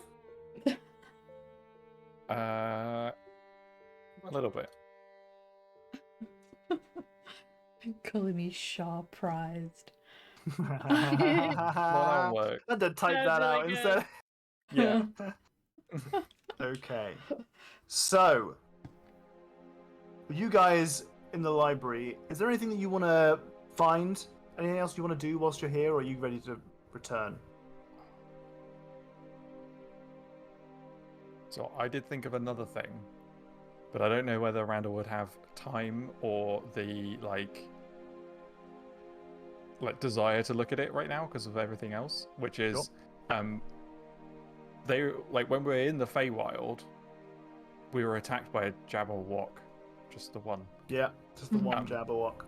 and I vaguely remember getting some information about how they hunt their target forever. So what Randall would like to know is, can they travel between planes? Give me an investigation check. A piece of See if you information. manage to find something. With advantage, because you're on your home turf. Man, this home turf advantage is hopefully going to come through. Ooh, is that with the guidance as well? No. Gotta add that guidance. Yeah. Oh, baby, yeah. let's go. Wow, wow, we. Why didn't I guidance myself earlier? I'm so silly. You're getting back into it, right? It's only been like this is the second game we've played since going back. What you need is a Discord sound button that's just you saying guidance, so you can just play it. Listen, you can put that on your own Discord, and then just I think you need Nitro, but you can just play it through the soundboard on Discord, can't you? Yeah. At the moment, I could just do quack, air horn, cricket, golf clap, sad horn, and badumts.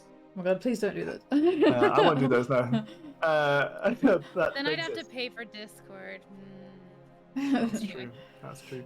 They're giving away a free trial at the moment. That's worth something. Okay. No, it's free. Sorry, continue. All right. So, with a 21, you do find that there is a description of a Jabberwock in an old tale that describes something about a heroine called Alice that gives a little bit of a description about the characteristics of the Jabberwock.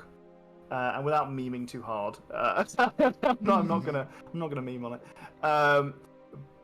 But essentially, yes, it is something that will chase you to the end of time. But that it is understood. Again, this is with you getting a very high investigation check. It's understood that it is restricted to a particular plane of existence. Okay, so I don't have to worry about that problem right now. Not right now. Probably. If we ever end up back in the Feywild, we'll consider it an issue. It would be really bad if you met or that Jabberwock was in any way close to some kind of portal that could maybe travel through planes. Yeah. Yeah, but then it would get cursed because it's not supposed to use Would them. it? Very interesting question that maybe we'll find the answer to during this Lord session. The person who cursed us is no longer doing that. Yeah. It would have an easier time than us. Which is bullshit. We're the main characters. Wait. Yeah. What the fuck? No, I don't that think- Jabberwock is the main character. I don't think she turned the curses off the portals. I think she just helped us lift it. Did she? Oh, yeah. Let's continue the game. Let's go through the portal. Oh, I to don't find like out. that. Let's take the portal back into the Feywild and see if any of us get cursed. Let's Okay. continue the game. So, you I guys, could anything look else at you that. want to get whilst you're at the library? Anything else?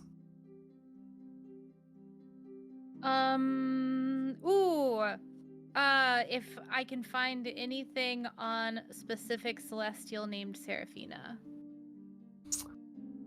Give me an investigation check with advantage. I'm gonna- You've got Am I out. able to help? Oh, you got Cool, help. yeah. I mean, I'm gonna. Yeah, I'm guidance assuming that- myself this time. I'm assuming that Probably Randall's busy, with their own business.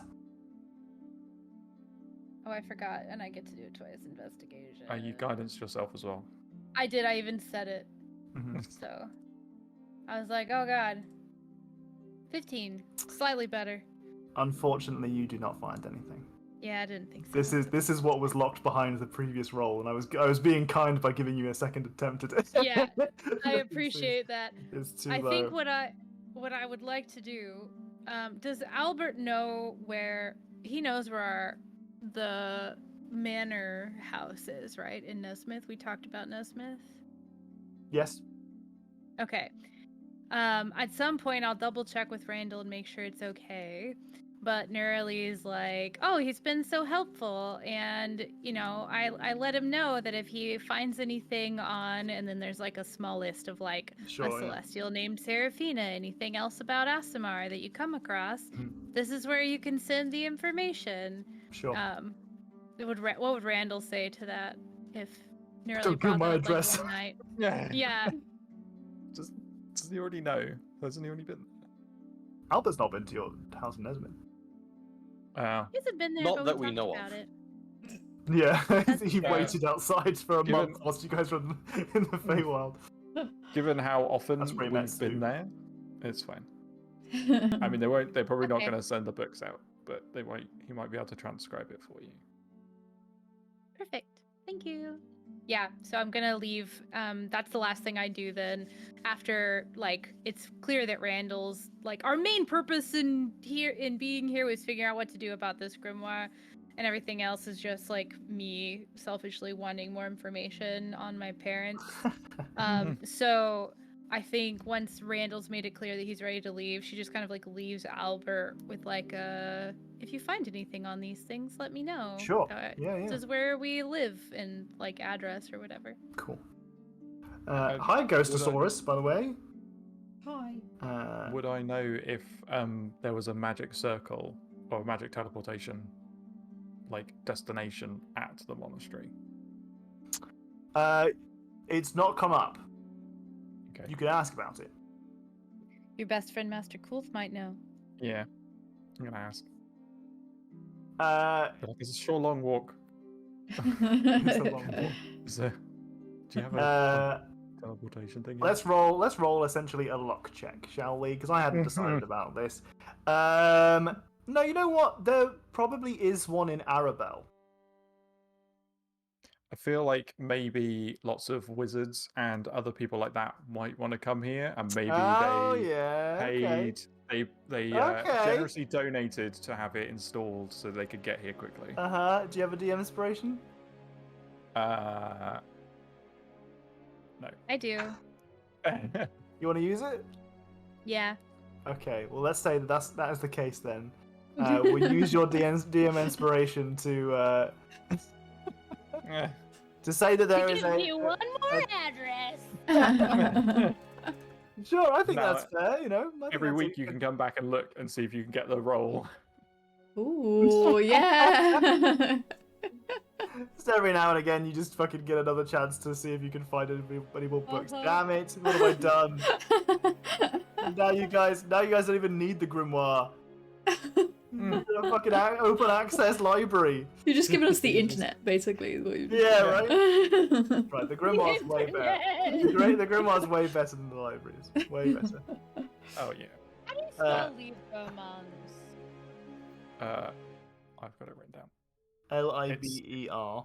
It's the Latin, if you know Latin. If you're familiar. If you're familiar with the Lats. That's what they call. That's what the cool kids call it. The lats. I can read it and pronounce it, but I don't L- know it, I guess. Liber. There you go. Got it. Mm-hmm. Oh, Amons. it is just Amons. Okay. All right. Amons. Amons. All right, done. Okay. I wrote it down that I know that now. Fantastic. So you guys are kind of thinking, let's head back. And Nerdy is capable of a nice little teleportation back to Deadlock. Before you leave, Randall has a moment of being like, well, whilst I'm here, I should probably check in with the family. They live nearby. You don't pop back too frequently, especially, I mean, since you've been on the road, definitely not. But since you left, has it basically been never since you went to the I monastery? think maybe occasionally at like specific times of year, maybe like harvest kind of time, or Christmas, Right. Okay. Winter times or something. Yeah. Okay. Fantastic. Okay. So sorry. Can I ask a question? hmm With your eye bandage thing on, can you still read? Yes. Oh, okay. Surely. Yeah. Well, you Otherwise- can see everything within 120 feet, so Oh, does- I thought it's it like- was that. blind Never sight.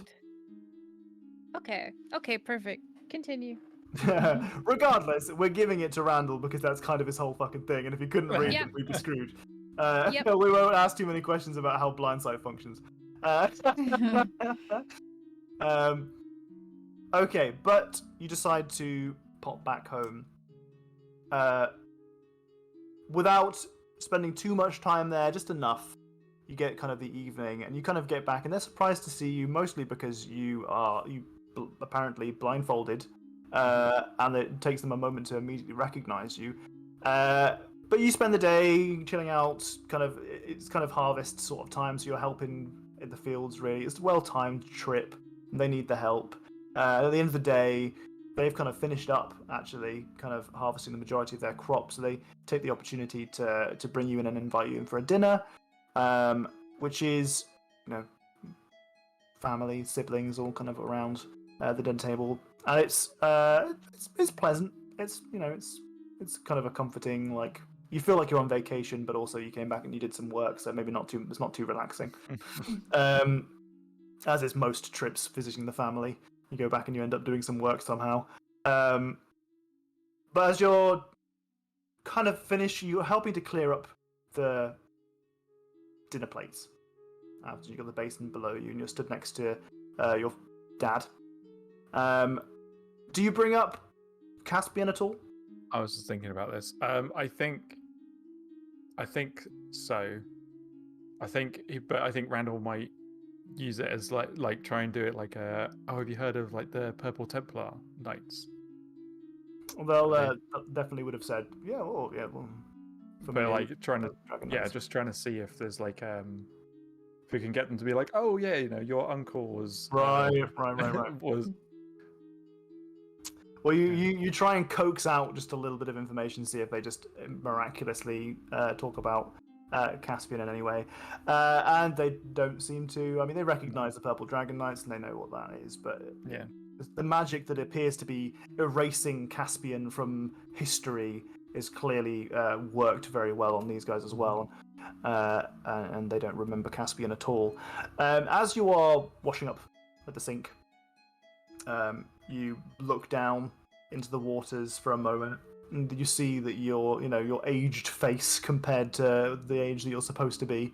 Remembering, as Jack has appropriately said in the chat, you have aged 10 years extra, thanks to ghosts. Yeah. And you see your reflection in the water, and you see your dad, and you kind of ponder to yourself, you don't really look that similar. He's not that much older than you, but you don't have a lot in appearance-wise, especially since really you're getting you're kind of a similar age now, thanks to magic. You don't look that alike. Thanks, magic. So when you're a kid, you want to be older, but no.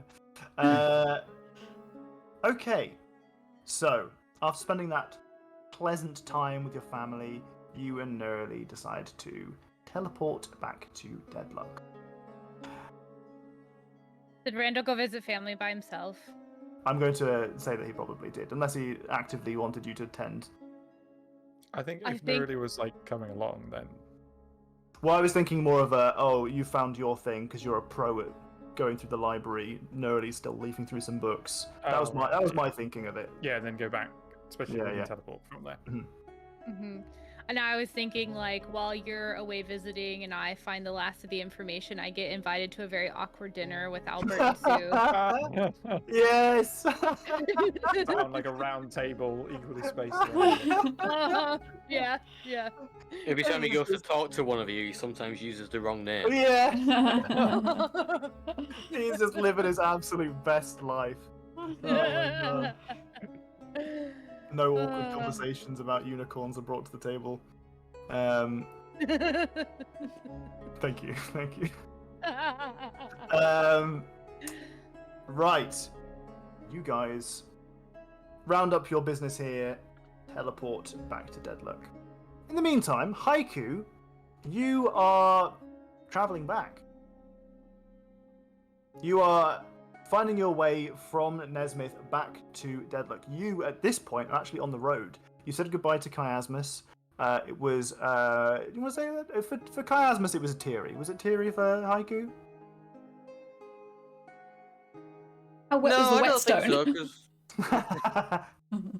Whetstone, it's not me, it's the whetstone. Yeah, they can't cry anymore. It's impossible. No, I don't think it would be Tiri necessarily. I think...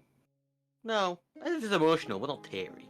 Okay, all right. Well, for Chiasmus, it's teary, and she's saying goodbye to you, but she's kind of you've manufactured it in a way that, or orchestrated it in a way that Evelyn's off busy doing something else, and Honu's not around because you're not over at Honu's place, and kind of just managed to say goodbye to each other, the two of you. And she seems very sad about the prospect of never seeing you again because you're an adventurer and also someone who doesn't really stick around because of the nature of your family's kind of wanderings. But a little hopeful that maybe she'll see you again back in Nesmith anyway. Your trip back to Deadluck, since you're on your own, is a way for you to make a little bit extra cash. Oh. Actually. You are able to, whether you do so or not is down to you, hitch a ride with a convoy that is going along the Starwater Road. Okay. As an established and accomplished adventurer, going from along the way, the Manticore, people will occasionally drop in as Nesmith and say, hey, any adventurers want to tag along and help defend us a little bit on the road? And, because the main roads are probably fine, but it's Starwater Road, the one that's going through the King's Forest, where things start getting a bit crazy, and that's where they want the defense. You want to make a little bit extra cash, or you want to go on your own?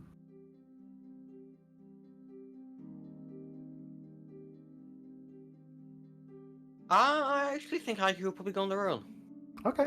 The whole vacation, not wanting to help people. This was the first test. I know we talked about different things, but I actually think Haiku would probably go on. Oh, that makes sense. That makes sense to me.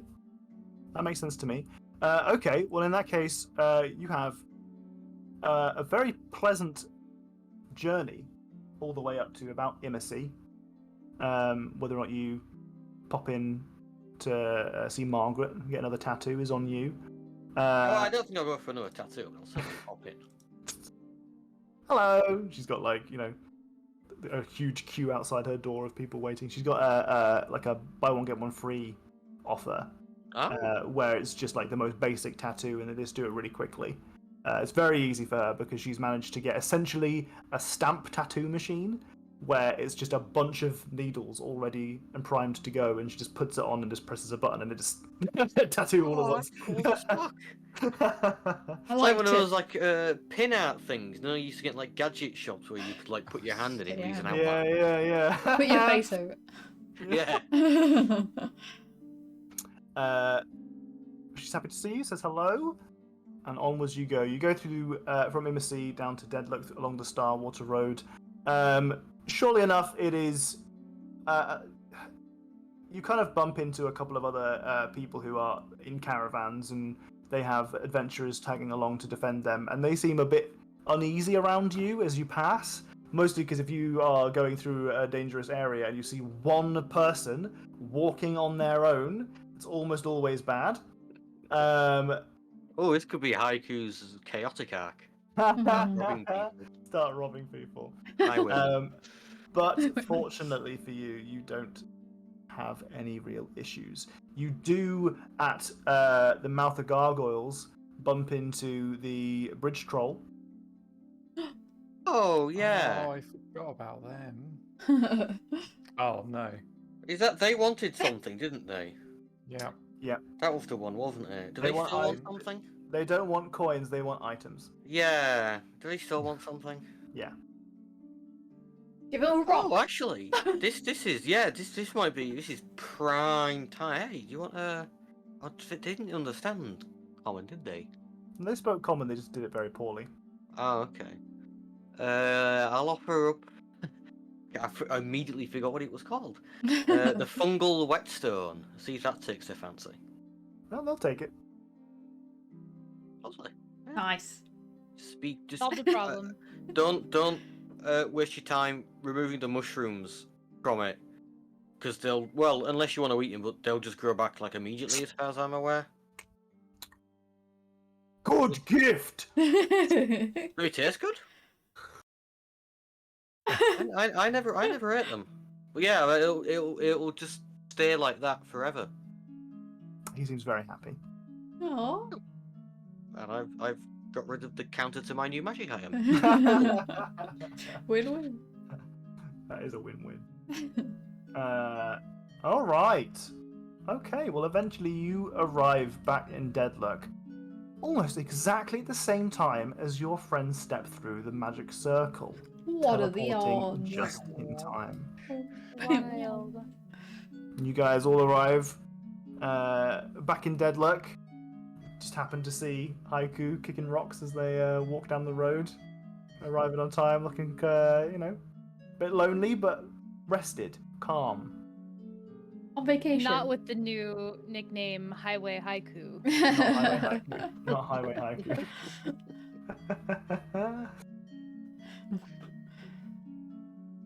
You guys have arrived back home. What do you want to do?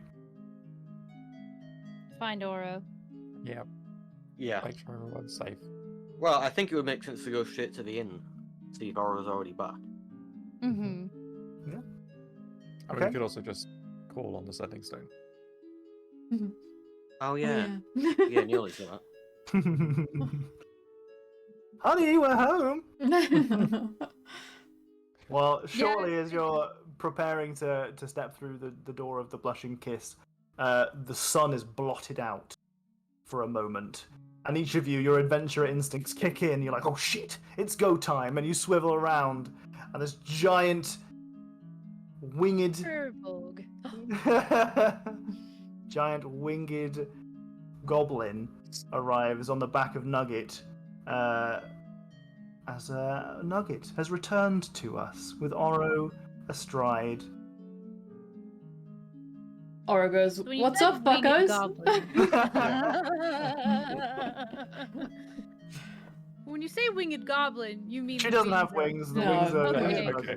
God, I was like, I Don't just wanna want to spawn, make gone sure. slightly Really wrong. Yes, she Yeah. doesn't have wings herself. Nugget has the wings. I run over and give them like a dual hug, which is mostly just me putting my arms around Nugget, but I'm reaching up for Oro too. You know? I was about to Nuggets is a say, big boy. yeah, I run over straight for a hug. Yep, group hug. Yeah, big that's so group cute. hug. That's cute.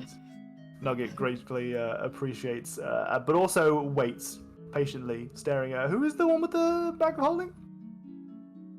Random. Yeah, it's Randall, but I was gonna say I want to just like dig my hands in the bag of holding and bring it out a whole thing of sprouts. Nugget just buries their face deep in the sprout pile and just starts munching away. Nugget has returned from the dead after Oro spent a long 8 hours perfecting the technique of coaxing Nugget back, and Huck spending the time teaching her how to make the healing potions. Huck eventually moved on from Deadlock and continued on his journey with Tuxedo, but Oro has now returned Nugget to the land of the living, looking brand new. Sparkly. Full extra hit points for leveling up as well. Wonderful. True. Okay. Fab! We get to move on to my final scene in this book. I've got of notes, which really is like 20 scenes, really. Oh, I've got a lot of stuff on. Okay. Some time has passed. Probably about 3 weeks, really. You guys have been kind of doing your own things. It's extended downtime. We've kind of gone over the bits where you're poring over lore and all that kind of stuff and poking around libraries, and now you're all together back in Deadlock. You can kind of just chill out a little bit. And you've had a couple of your own different things going on. Nurali, you are currently in the basement of the Blushing Kiss. Yeah. You are waylaid by about 20 different people, as there is a queue not out the door, but up to the door from where you are currently sat. You are surrounded by kegs, but also it's clear to you that this inn definitely absolutely needs more utility space.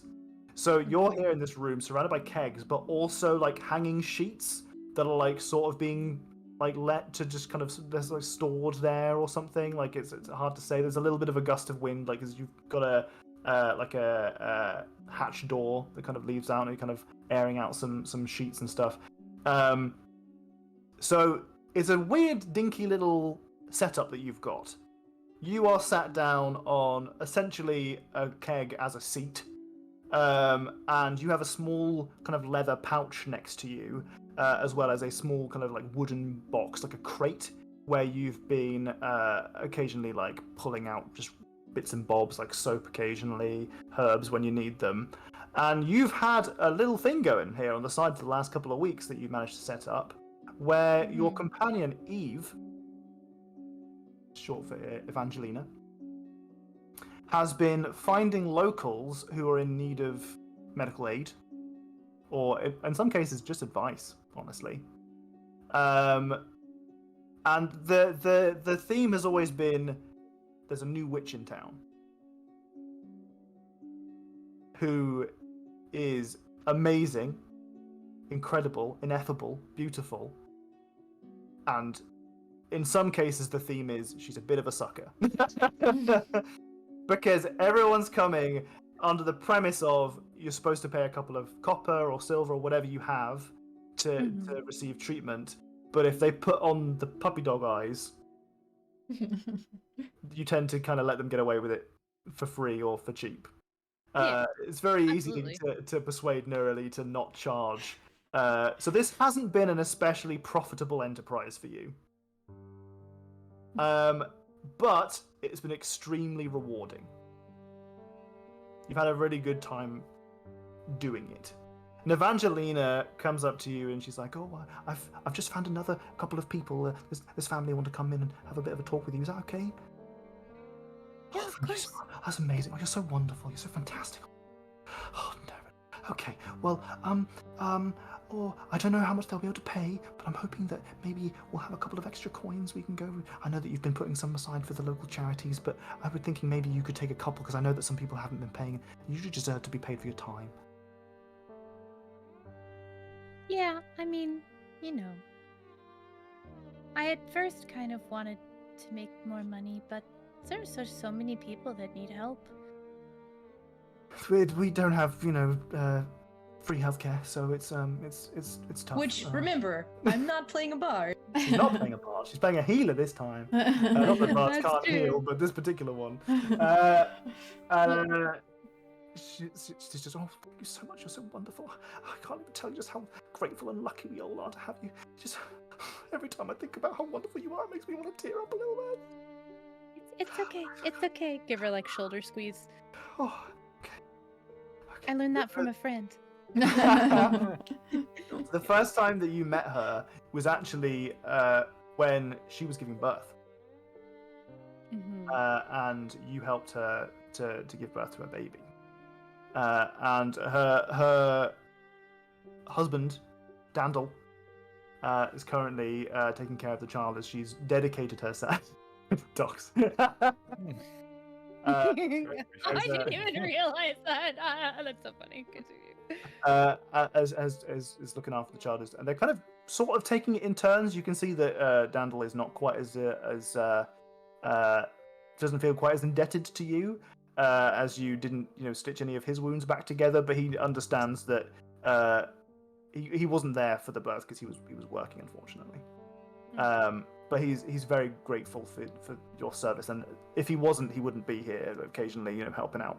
But I feel really, like she probably had a bit of like a rough pregnancy. Yeah, and it was starting to look like a traumatic sort of situation, and I kind of swooped in. I mean, there was the more holistic care, but also the full-on dropping the heal spell, which really kind of that sealed the deal. And at least Eve basically thinks you're an actual angel. Like, you kind of just swooped in out of nowhere and fully, essentially saved her life, and it's wonderful. So you're here tending to the wounds of the sick and poorly, who are kind of just coming to you with basic stuff. Occasionally, it's someone who's actually genuinely injured themselves in a quite serious way, but often it's just like someone's got some warts or something like that. And it usually starts off with the beginning of the day being quite heavy on the heels and the later end of the day being quite light, and it's really just like occasionally some drunks will come down from the tavern upstairs and they'll try and get your attention for something, and it's you're hit on a couple of times, but it's mostly nothing. Doesn't even realize it. A couple people just want her to cure their hangover. Yeah, precisely. So in total, you make about 50 gold pieces, which in the grand scheme of things is pretty damn good.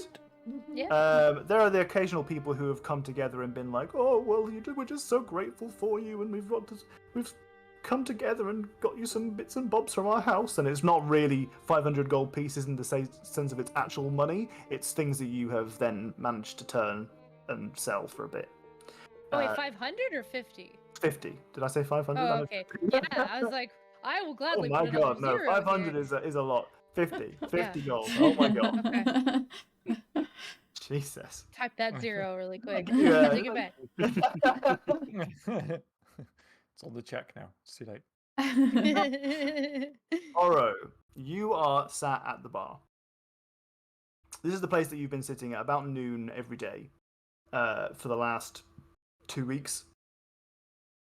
And there's kind of a couple of different rooms to this particular tavern, and you can kind of see some individuals walk through the front door, and they look a little bit out of place.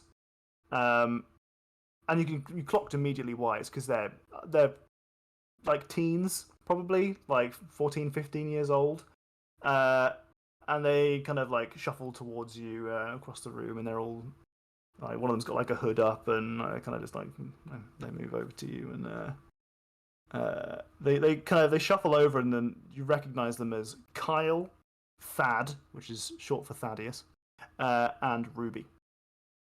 Oh, okay. And they shuffle over to you, and one of them goes, "Right, boss. All right." Yeah. Have you got the stuff? Oh, yeah, got the stuff. And kind of like looks away, and he turns his back to you, and he puts his hand out. Take it.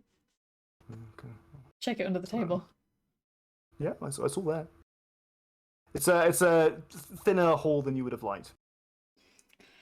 Not the best this week, folks. It's okay. We're trying, boss. We're trying real hard, boss. It's okay, I appreciate you. Here, have this. They take a couple of coins from you. All right. Well, same time tomorrow, Yeah. Okay. All right. I believe in you. They shuffle out. Now Randall is busy right now, but Haiku has a little bit of time on their hands and has noticed this interaction.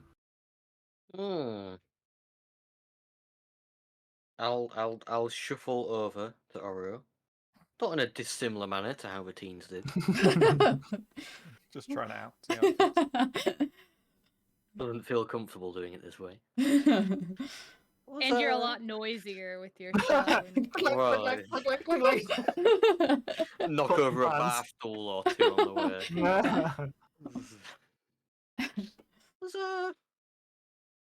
What's it all about? What?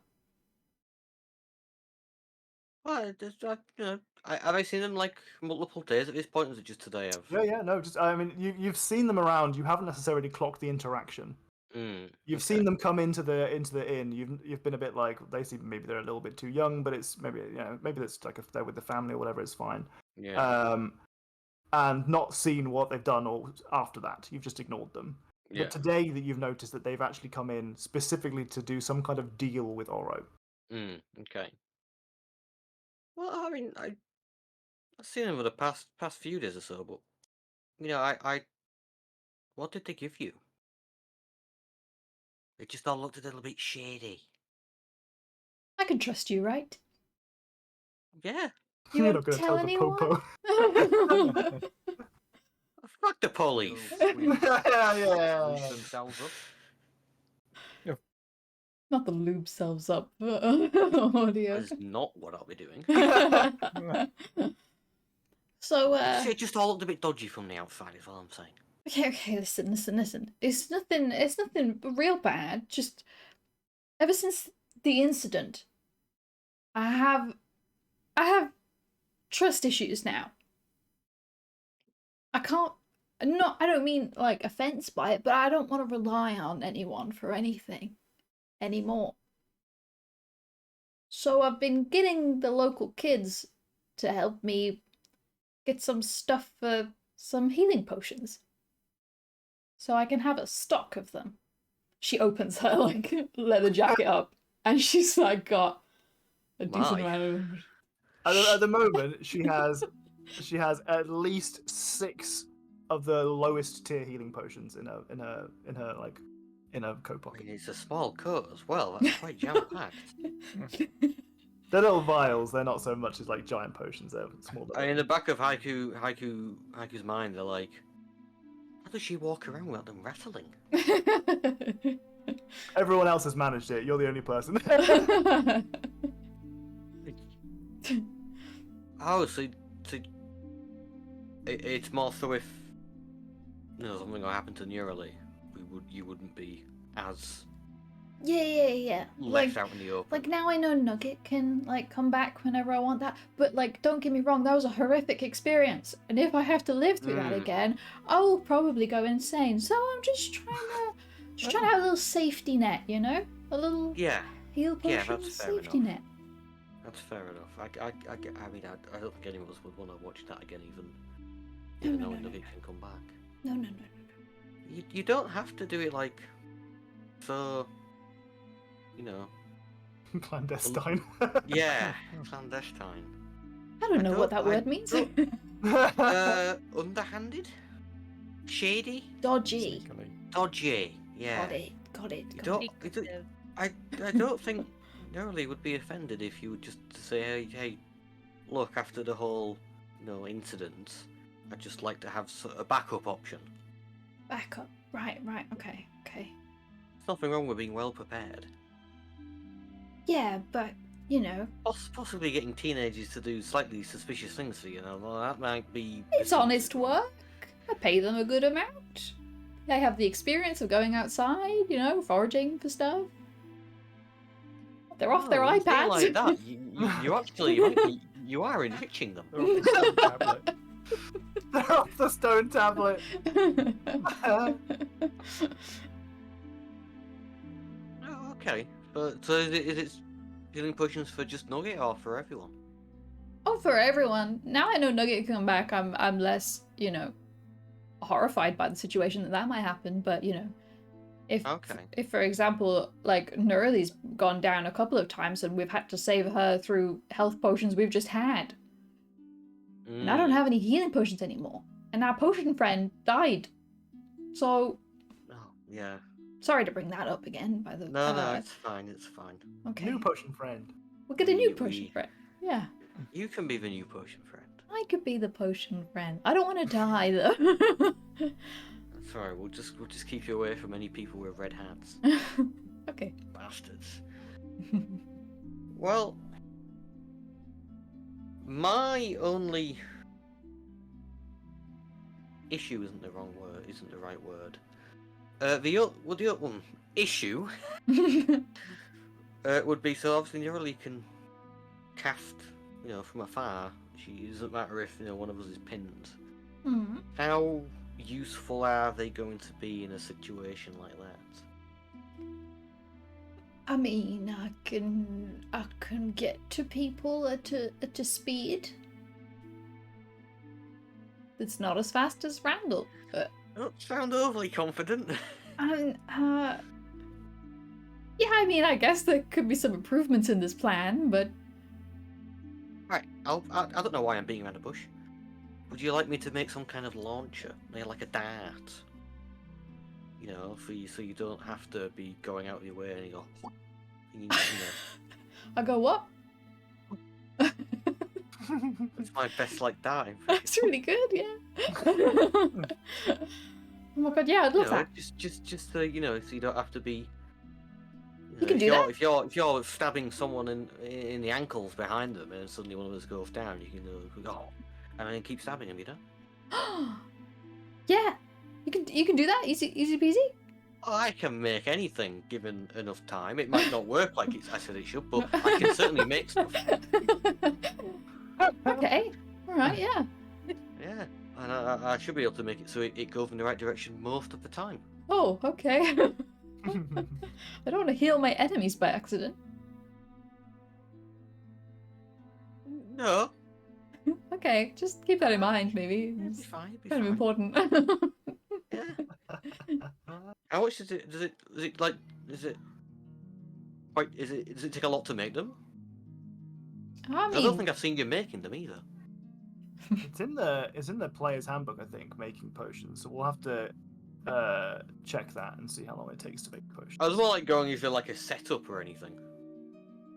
Like you have to like prepare the table in front of you or something like that. Maybe it's in the DMG. I'll find out. So, yeah, excellent. Wonderful. You guys have had a little bit of conversation about what may be able to happen over the next couple of days. You've got, you think, maybe a week left of your downtime before you start getting an itch for adventure. Which is handy, because Randall has set upon an important and mammoth task, and that is the inventory of the bag of holding. Oh. Yeah, I should have said that. So what you have done is you've gone into your room, and you've done the one thing that people rarely do but they should do every time they pick up a bag of holding, and that is turn it inside out. If you turn a bag of holding inside out, everything that is in the bag of holding comes out of the bag of holding. So you open up the bag of holding and you kind of, oh god, okay, yeah, this is going to be bad. Take all of the stuff that I know is in there out first. Right, okay. It's not like a huge explosion of all of our gold going everywhere. Yeah. And you grab the base of it and you push it inside out, and a ton of useless shit comes out. One thing that you notice is that as long as you have it turned inside out and you see this gaping hole of nothingness, sprouts are coming out non-stop. There is no end to the sprouts. They continue to pour out. When I described it as an unlimited supply, I was not joking. It just keeps coming. So Randall doesn't quite believe it. Just keeps like trying a few more. Like, it must stop now. there is a point That's at which how the world ends. it just becomes all sprouts. There is a point at which the kind of bits and rubbish or whatever that's coming out of the bag stop. It goes from like occasionally something shiny falls out to just sprouts forever. Only sprouts. And you kind of just assume at that point that all the good stuff's out. Mm-hmm. So we're going to do an inventory of your inventory. Can we get a couple of things from each of you that might be in the bag of holding? Just that you go. Here's an opportunity for you to go through your inventory and remind yourself of what's actually in there. We're reacclimating ourselves to our characters. What's in your inventories? My waders. Your waders, yeah, good for going around in sewers. We love a good sewer in HBA. Yeah. I have a very interesting pebble with a note. I'll figure that out soon enough. One day I'll get back to that like pebble. what time you got it, like who gave it. Oh no, I know exactly where it came from. Oh, okay. I'll figure it out one day. You come up with a fancy way of saying farts there, Katie. What? Brassica. No. The Horatio sounds like farts. that's the line of plant that is like mustard greens, broccoli, Brussels sprouts. Like, is it a new vegetable? No, it's just Brassica olicera again. Okay. So it's like that's how the world ends, not with a bang, but with a instead of like a whisper, it's anyway. There's at least 4 helpings of bubble kelp. Okay. Yeah. In the bag of holding, and probably the clothes I was wearing before getting the robe of glamour. Anything pop from out. Haiku in there that isn't already on the shelf? I genuinely don't think Haiku would have put anything in there. Okay, that's fair enough. That makes sense. Yeah. So I also have a druid wand and finger combo. Combo. Wow. It's a combo. wow. It's a twofer. But whilst you're shaking things out of the bag of holding, you actually find a couple of items that you think might not be complete shit. There is plenty of rubbish in there, like broken broom handles and broken quills and all that kind of stuff. Turns out it's just used as a rubbish bin at some point. Yeah, someone's clearly just put some like old chewing gum in there and that kind of stuff. But you do actually find a few items that you think might be useful. Shall we say that you've spent some time identifying these as well? Yeah. Okay, fantastic. I think Randall would be like sorting everything out in the room. Like if you come into the room, all the furniture's been like pushed to the sides. Yeah. There's just stuff everywhere, all up the walls and all across the ceiling, because he could walk all the way around. So it's just like there's just stuff everywhere being sorted. Most of it sprouts. There's just one whole corner of the room is just a massive pile of sprouts. So you actually find some interesting shinies. Two of which I picked because they're hilarious for Randall. The first of which, that is hilarious, is the Styler's hairpin. Wow. You identify it as a hairpin that, when put in someone's hair, you can use a free action to just change what your hair looks like. Length, style, whatever you like. Colour, texture, sure. Wow. Wait, Just so a nice little could that cosmetic. give Randall hair? Randall tries to do it. No hair on Randall's head. Do you even have like a beard to use that with? No. Nope. Eyebrow.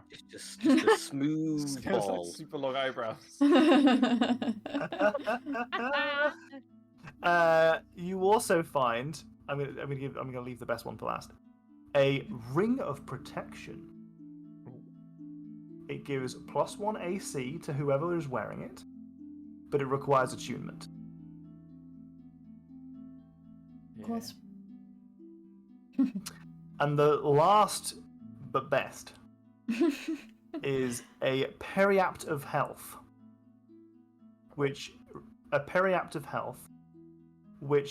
renders the wearer immune to disease. That is the best one. It's just like, we had this for so long. There the whole time. Right under your nose. Oh my god, Jesus Christ. God damn it. Oh dear me. I just imagine Randall sitting down, like, he finds it, he identifies it, he just kind of like falls back onto the bed, looks down at his leg that's like destroyed from that rotting slaw, and it's just like he's got like the new skin look where there's like the really tan parts and the really white parts, and it doesn't quite look right. And he's just looking at this huge scar that he almost died from while holding this thing. Thought you'd enjoy that. That's funny. Okay. And aren't you immune to disease now? Yeah, that's the best bit. Oh. Okay, Haiku and Oro, you guys have now been spending a little bit of time working on this particular magical item. And it turns out to be a little bit more difficult than originally expected. Creating some kind of way to apply a healing potion at range is a toughie. But you think that you've managed to nail it. Essentially, you can put, without messing too much, because the difficulty is getting a fluid into a dart that then retains its potency enough to actually do what you want it to do, but also be able to hit your target without it going off.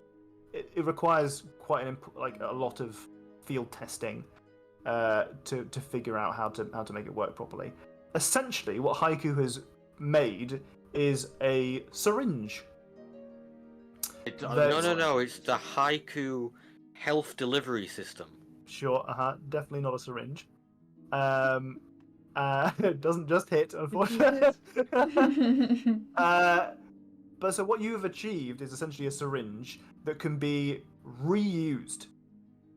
That is an important selling point for you, because the difficulty really is that you've got two problems here, and it's the supply of both things. If it is a vial that smashes, then you have to make a new one.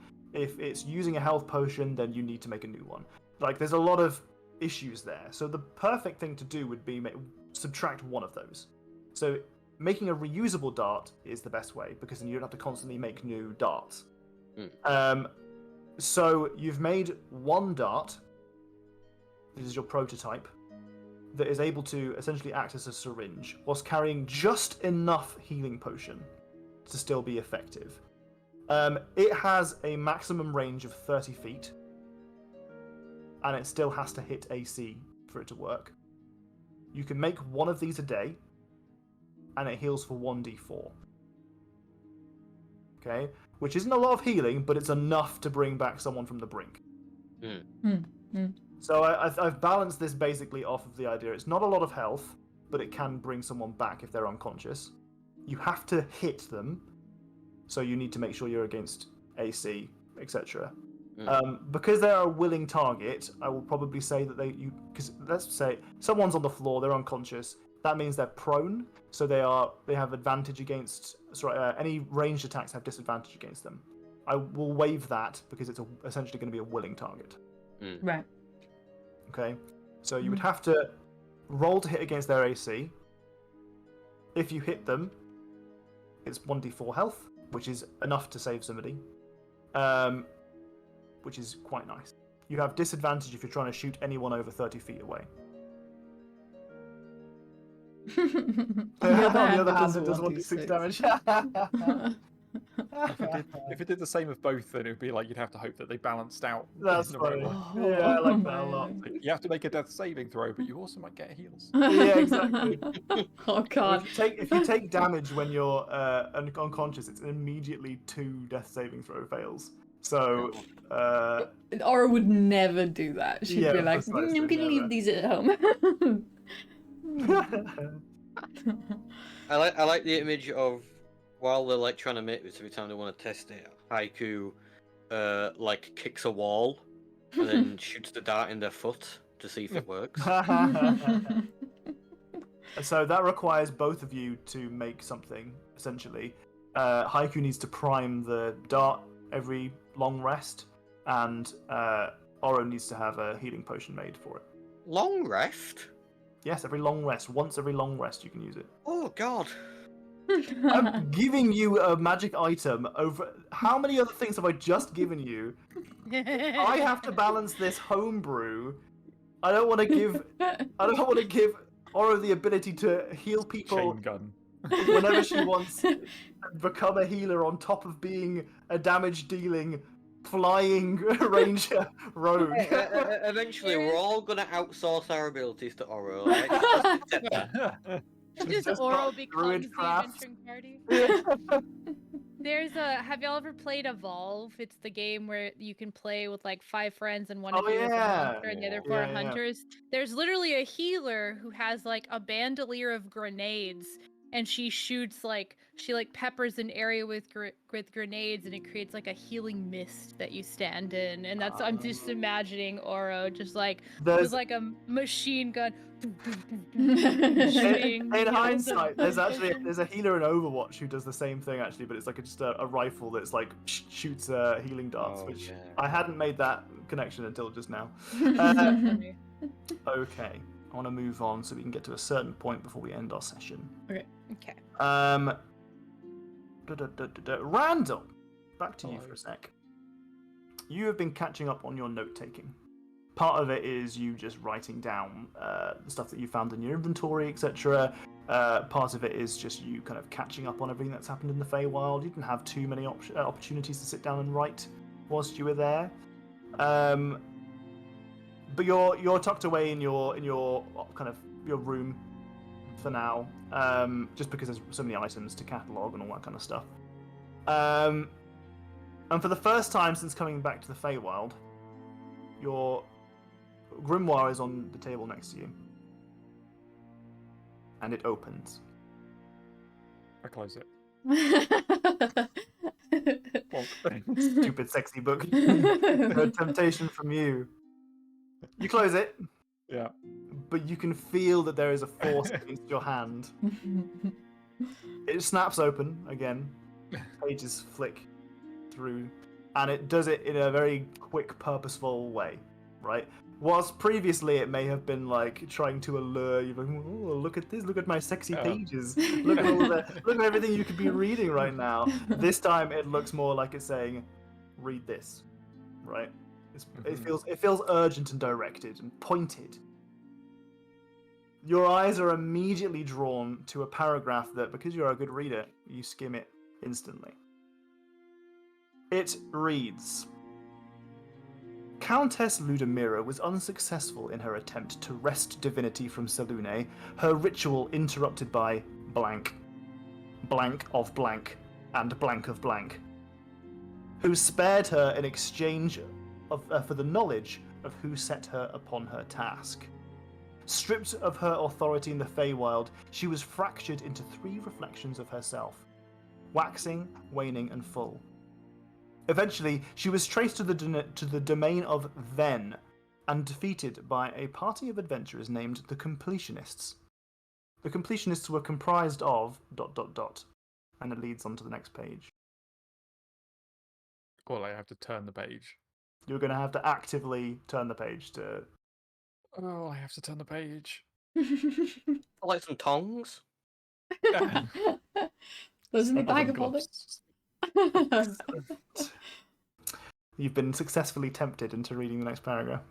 Absolutely. You've turned the page. Randall's character trait. So basically, I'm a sucker for a good story. There we go. Excellent. Consider yourself successfully tempted by the grimoire. This says so. The Completionist comprised of Randall Dundragon, human monk of Liber Aman's monastic order, obligated blade of Shah. Semicolon. Haiku, Torful artificer and artifact hunter of Baal Inquisito. Semicolon. Ruelena, Asimar scion of Seraphina. Semicolon.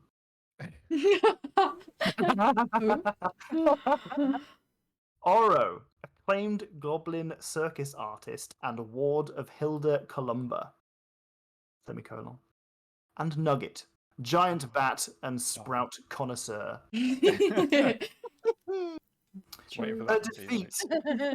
Her defeat and partial atonement released her from her exile, upon which she returned to her previous form.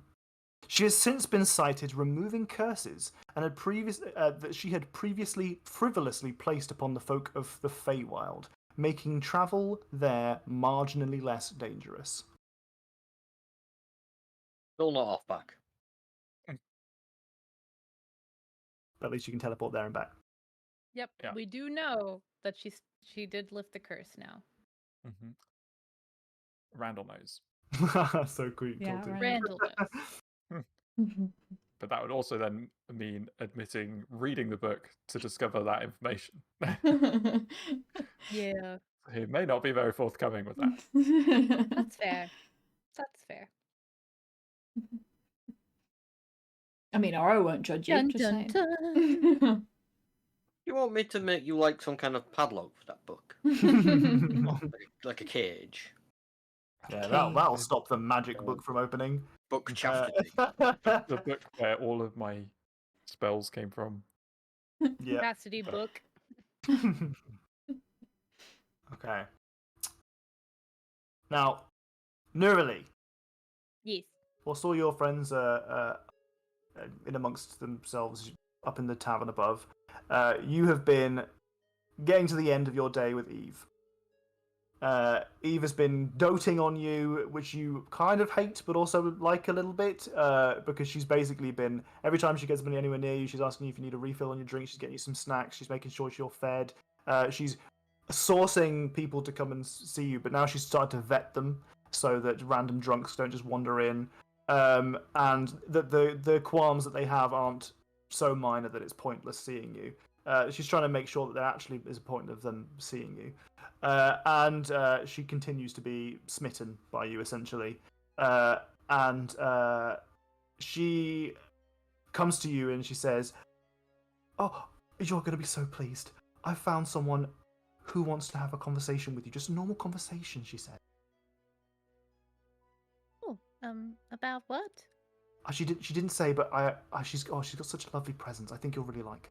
she's gonna come in. I think I'll go usher her in. Okay, you all right? You good? Got any snacks? Do you need anything? Good. Thank you. No, just back up a minute. Okay, back up a minute. And she walks away, and you hear the door go, and you kind of like help to yourself, looking through your crate, making sure you've got some stuff, and trying to estimate if someone's coming for a chat. Did they come in because they're coming about? Maybe it's something embarrassing. Could be that they're coming here to talk about something that's a little bit untoward.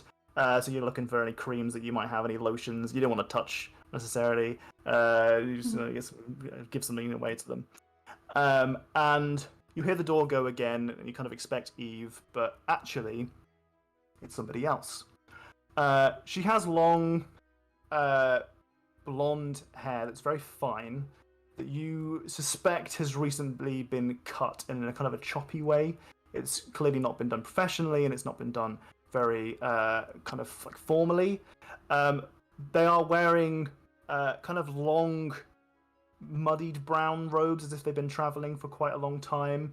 You can see that they hold themselves in a very kind of like formal and upright way, which to you immediately see as religious upbringing. You see someone who was a cleric or a paladin, some kind of acolyte who has been taught a particular posture, etc. And her hood is up, so you can just about see the hair just amongst it, but she steps into the room and she lowers her hood. And you think you might recognize her. Uh-oh. She lowers her hood and she says, hello, Noelle. It's nice to see you. I wanted to have a sincere conversation with you. I'm glad that you've accepted my request. It's been a long time since we saw each other in Walloon. Can I have a seat? This is Priestess Code. Yeah, the one who was in the sewer. The Aasimar priestess of Sune. Yeah, who was doing bad stuff. Yeah. Does she look like embarrassed? Like, not embarrassed. Yeah. Okay. Regretful. Okay. Perfect. You see on her face, she actually looks like. Previously, when you saw her, she was pristine. As someone from the organization of this love god, everyone else in the world knows that the religion of the god of love is not tied to particular standards of attractiveness. Noelle does not believe that because of her general disdain for organized religion, especially anything that is not Salune. So her immediate, when she went to go to see them in Walloon, her immediate recognition was, all these guys are hot. That's bullshit. And she resembles, similarly, a very beautiful woman who has a scar that runs down her face now. That has not stopped her from being a very attractive person, but you can see that it almost feels like it's attached to some kind of burden on her. Okay. She's seen some shit since you last spoke, and not just because she was flying out of a sewer the last time you saw her. Thank you very much. Okay. She kind of shuffles forward towards you and she says, you're the only other Aasimar I've ever met. And Same. I wanted to ask you for forgiveness. Ask me. I felt like I let you down. Like the first Aasimar you find is tucked away in some sewer, misguided, hurting people, and I've apologized to those that I've hurt, and you're the last on my list. Insight check. Yep, go for it. Guidance.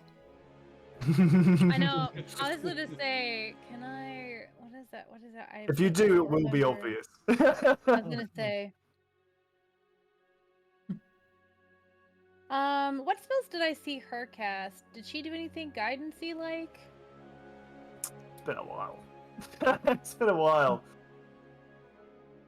I think because of the way sorcerers do magic, I am going to cast guidance on myself, but I'm going to make it very obvious that it's not like an offensive thing that I'm doing, you know? I'm just going to kind of like literally like put my hands on myself and like a little bit of like a glow kind of thing. Oh hell yeah, I didn't even need it. Lovely. 20. Oh, Canet gave you a D6 as well. You want to use that as well?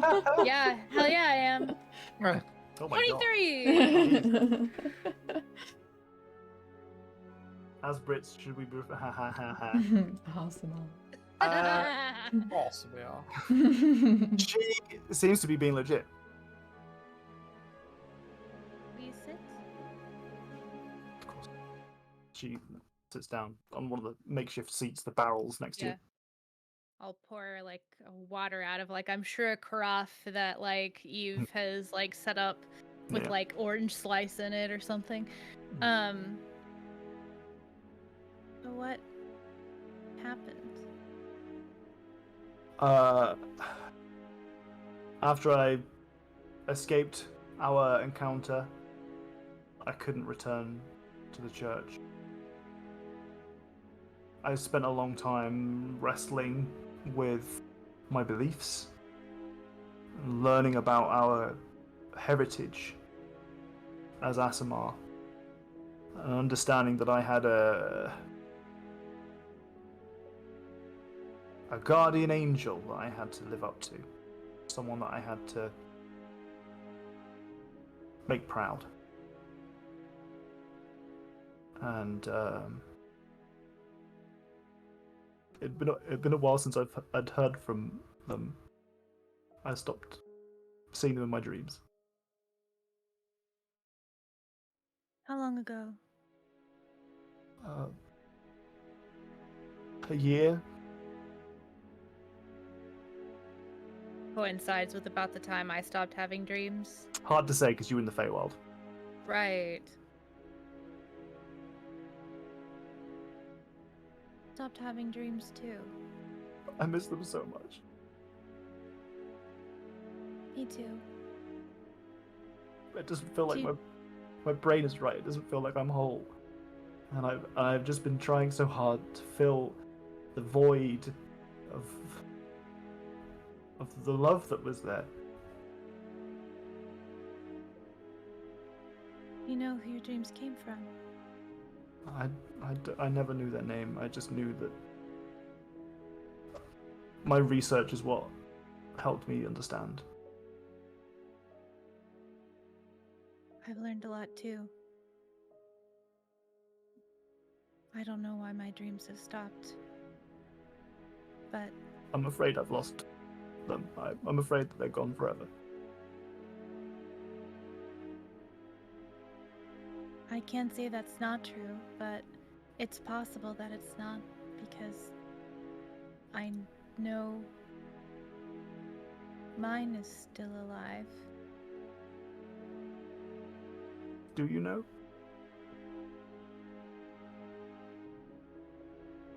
I think so. You've lost your dreams as well? Yes, but I lost my dreams before I saw them.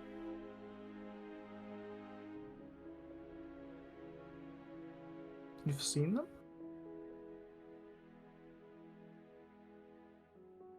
In the flesh? Sorry. It felt very much like the flesh. There was this creature that could get into our minds, and it gave you a look into the future. Can you give me an insight check? Yeah.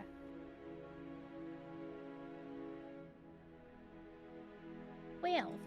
You see a twinge of jealousy Mm-hmm. You are truly blessed. When I heard of some angelic beauty in a cellar gifting away heals, I knew it was you. I knew to come here and ask for your forgiveness. I'm sorry, Noelle. The person that I was. The person that I am hopes to achieve the greatness, the heights that you show me that I could achieve.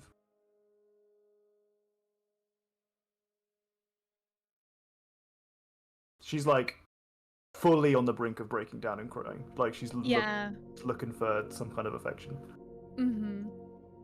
I'm gonna reach over and hold her hand. Just one. Mm-hmm. I think the forgiveness you really need is from yourself.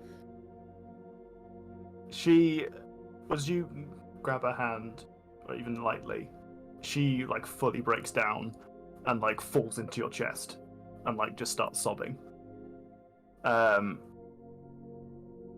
And you linger there for a moment, and she cries, and you'll have this long embrace. And she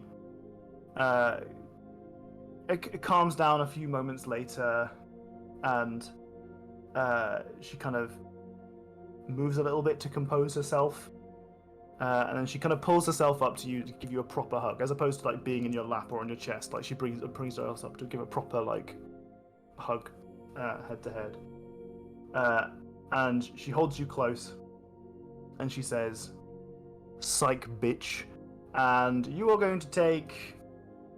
Shield. You're welcome to shield. Okay. I knew I had trust issues for a reason. Jeez. Yeah. Katie was very suspect of this, but where is she? like a bitch. I love that.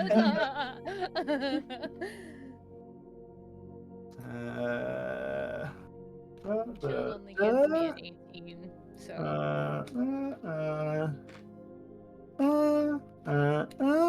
It's like right in my brain, that last one. You take 56 points of damage.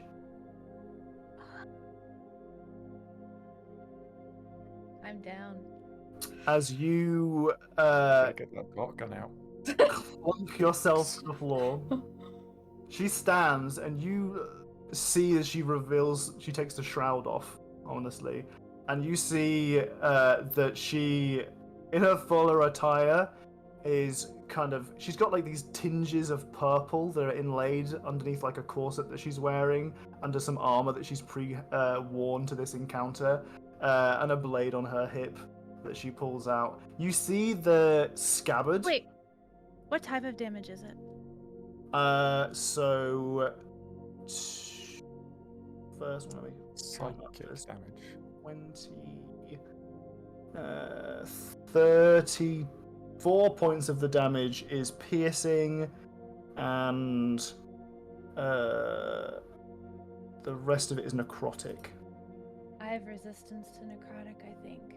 Or I might keep you up. That's why I asked. I was like, wait, Yeah. I have resistance to necrotic and radiant damage. Okay. So 30. How much was the first one? 34 points of damage, and the rest of it is necrotic. Okay, so 53 minus 34 is 23. Is 19, and then the rest of it was 20 something, right? You gave me 3 more points of damage than I had. I only have 53 hit points. So It was 56 was the original. It was 56 in total, yeah. 56. So 56 minus 34 is 26. 22. So I only took 11 above the 34, so 45. Nice. Could you So also I have make 8 hit points. Could you make 2 Constitution saving throws, please? Yeah. 15, 21. One's a fail, one is a success. So that is you are paralyzed. Oh, good. You saved against being poisoned. Oh, good. For Something. 1d6 around. So you are. Wait. I'm gonna use my favorite by the gods and add 2d4 to that failed saving throw, and it says that it's failed, so I know I can do it. Yeah. Does a 19 save against paralyzation? Not in this particular instance. I should have waited to use the d6. It's okay. It's fine. It might benefit you for this particular instance. So you kind of rock yourself to the floor just from the sheer force of being stabbed as hard as you are. You look down just with your eyes at the blade that was sunken into you. This thing is fucking raw, crystalline Shadowfell energy. This shit is like fucking absolutely giga pure, just purple ass inky death. And as you stare at it, it melts away. Oh no.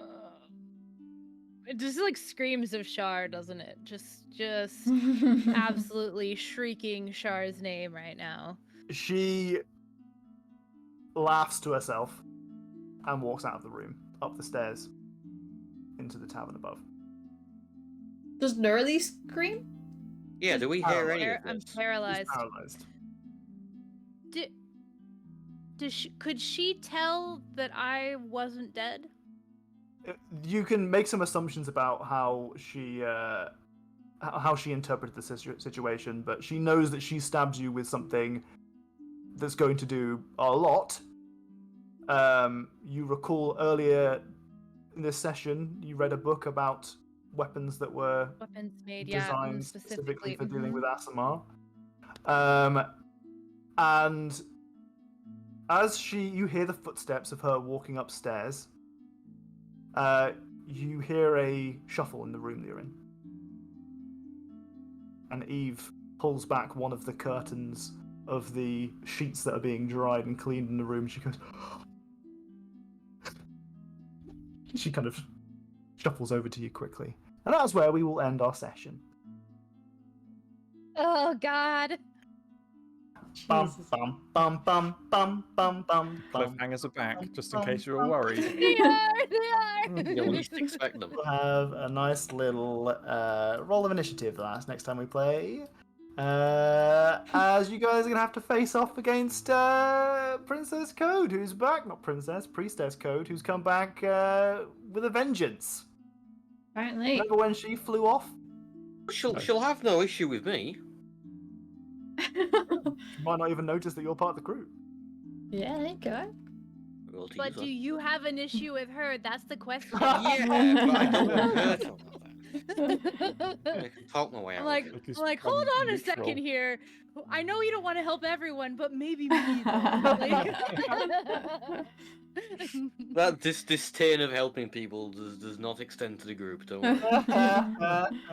It's funny because like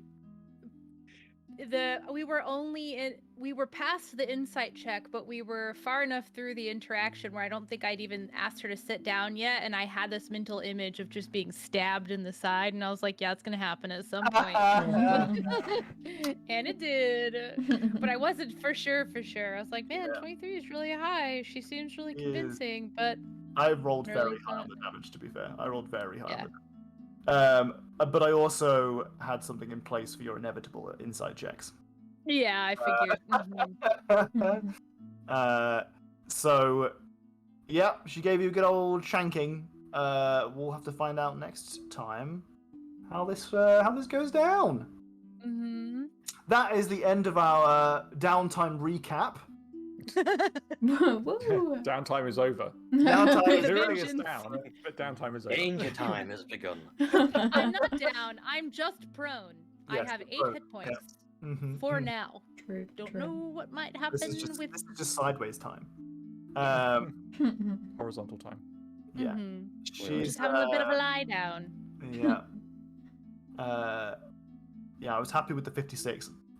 I mean, I had a backup just in case you did not die, in that there was double poison on the bad boy, but Also, this is kind of based off of some other stuff that I have seen in like some of the books and that kind of stuff, and it's nice.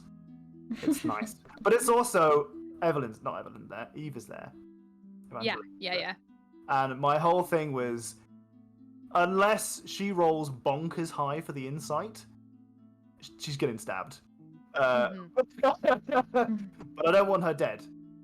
So yeah, because Nerly is like, she's insightful, but she's still fucking like a forest kid who grew up like with a bad education. People, you know? Yep.